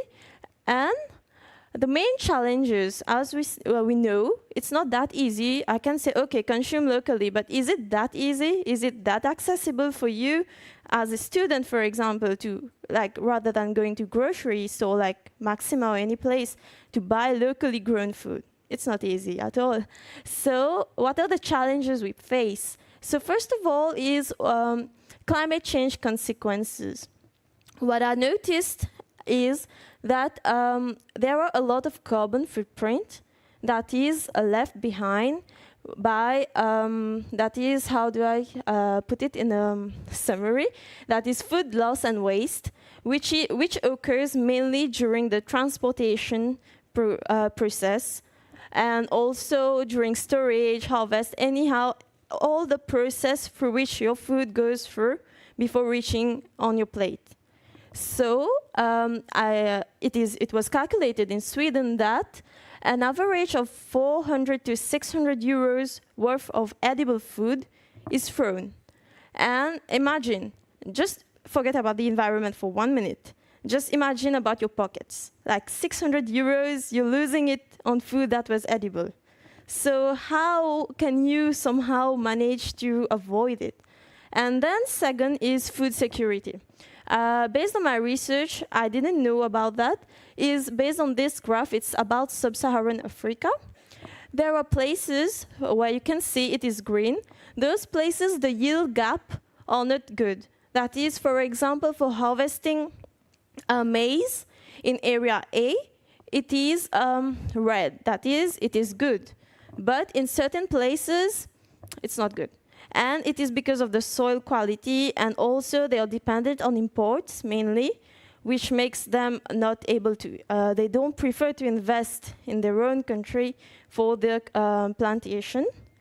And also now I would like to say about the benefits. So environmental benefits will be like you reduce your carbon footprint. And buying locally reduces food miles, and lowering long distance transportation, resulting to reduce greenhouse gases. We all know about that. I won't go into details. And biodiversity preservation is also like you help preserve natural habitats by reducing deforestation and land conversion while having sustainable farming. I emphasize on sustainable farming because everyone could be farming, like doing it, but doing it in sustainable manner where you're not using like chemical pesticides. You're actually planting what the soil demands, because we all agree what is planted in Lithuania, for example, will not necessarily be grown in Africa, for example. It's two different climate, two different kind of soil. And the health benefits, nutritional value. We know that locally and sustainably grown food have more nutritional value compared to food that has been with pesticides, a lot of chemical processing, and also reduced exposure to chemicals, which is what I mentioned, and supports a balanced and diverse diet. So supporting a balanced and diverse diet, I think in Europe, I noticed that it is really encouraged and supported compared to where I come from, where people don't really care about their diet. And then the economic benefits, I will do a short summary about it, is supporting the local economy. That is, when you're buying locally, you're supporting the local farmers, you're giving your money back to your country itself. And then job creation and community resilience. And then, how do I plan to make this project successful? I can easily develop, with the help of some experts, develop an app and put it out there. But how will I motivate people to actually buy sustainable, locally grown food? So what I came is promoting sustainable food choices, which is one example in US. They created a campaign where 10% North Carolina, which means that certain people came together. There were restaurants, people like us, and also other chains. Then they devoted like 10% of what they were buying to locally grown food. And then, as a result, more than $14 million were spent on locally grown products. And also to incentivize people. So, sometimes we don't prefer to buy locally grown food because there is not a brand attached to it. We do not know if we trust it. How do we know it's sustainable, actually? Then it should go through some process where it is actually certified. Like you have that little brand, like it is eco-friendly, sustainably grown, etc. And then, oh, the slide is a bit messed up. So what is Farm to Fork?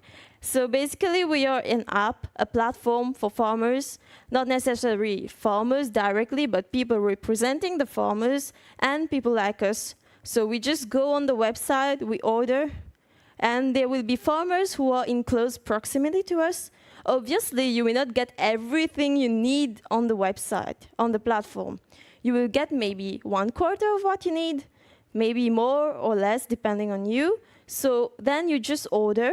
And when you're ordering, since it's close to you, the delivery will be made by bicycles, just like Bolt Food does.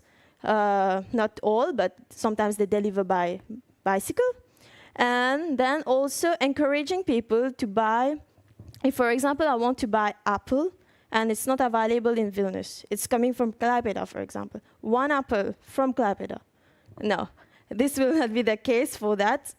There is like a limit for places outside so that you reduce the transportation, reduce the food loss and wastage, and promote locally grown and sustainably grown food. So that's what my idea is to implement technology and somehow make it better, improving our lifestyle, improving the, promoting local farmers and sustainable food.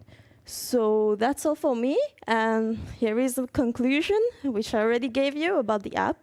So if you have any question, I will be happy to ask. Thank you, Tria. Welcome. Any questions to our friend? Yeah. No question? Yes. Yes. Just a second. Yeah, you said lastly that if, for example, I need to order an apple from Klaipeda, Yeah. it's not possible. What's Yes. even the case where I want to order one apple and I have like 10 other people who wants to order Yes. one apple from Klaipeda? Yes. Is it possible to Yes. still order like that? Yes. That's something that we call, I forgot the proper name for that, but there's something called about, for example, the region you are here, it's like 10 people like you want to order the same limited quantity, and then this can be done, of course. Yeah. Yeah, thank you. Thank you very much. Thank you. So thank you for your participation. Let me give you some advice from me, my friends. You know, it is impossible to avoid AI. You know, it will take a part in our life. I believe that forever and ever, and it will develop day by day, year by year, like an internet exactly, okay? But the biggest thing is that what I'm asking actually from you is, personally in my lectures, I allow my students to use AI in every sphere, in everything, in projects, in whatever they want. But this should increase the quality, my friends. You know, I am allowing my students, and I believe that in education, we must allow AI to be used by students, but to increase the quality. Do you understand what I am saying? If you were presenting, let's say, grade 10 for your presentation, now it should be 100. Because you have a full access to very good visualization, very good text, everything that you need, all the sources. Okay? So what we are expecting, a very high quality. Okay, my friends, thank you very much. That's all for today.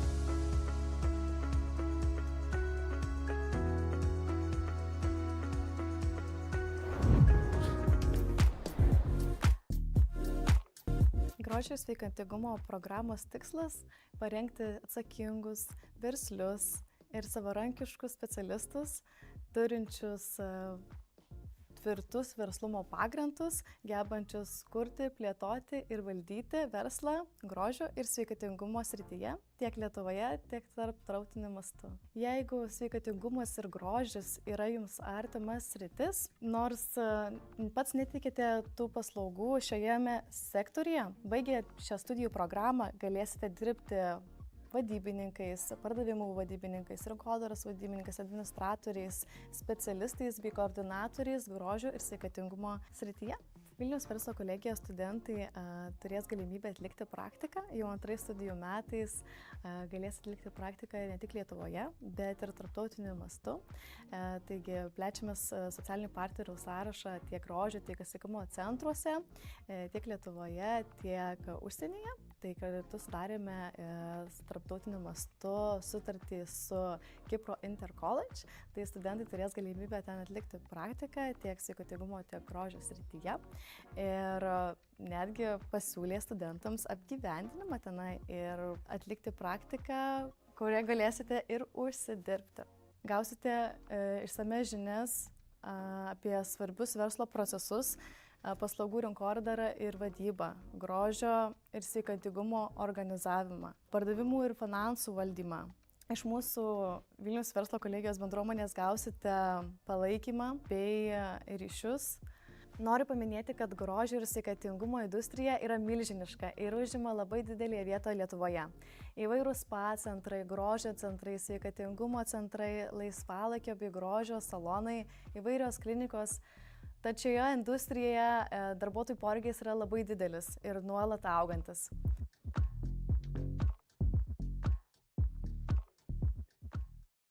No, I'm serious.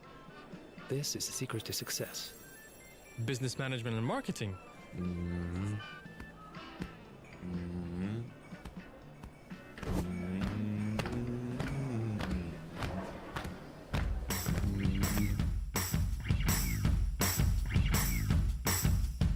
Start your studies by creating your own business. Study together in a team, supported by teachers, and earn money in the meantime. Business management and marketing. Become a digital master and unlock the endless possibilities in e-commerce, digital business. Become a master in information technologies, game development. Unleash your inner IT talent. And create programs code by code, programming and internet technologies. Or join fastest growing fintech sector and beat the future. Programming for fintech. Do you feel you cannot handle English so well? Good. We have perfect solution. Why are you filming bottom? I told you not to. Students with lower than B2 level are able to attend intensive 1 or 2 semester English foundation program. Academic English preparatory program.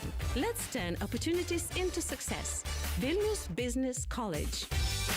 So your search is over. The best place for your studies and a successful career is right here in Vilnius Business College.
Grožio sveikatingumo programos tikslas – parengti atsakingus, verslius ir savarankiškus specialistus, turinčius tvirtus verslumo pagrindus, gebančius kurti, plėtoti ir valdyti verslą grožio ir sveikatingumo srityje, tiek Lietuvoje, tiek tarptautiniu mastu. Jeigu sveikatingumas ir grožis yra jums artimas sritis, nors pats netikite tų paslaugų šioje sektorija, baigę šią studijų programą galėsite dirbti vadybininkais, pardavimų vadybininkais, rinkodaros vadybininkais, administratoriais, specialistais bei koordinatoriais grožio ir sveikatingumo srityje.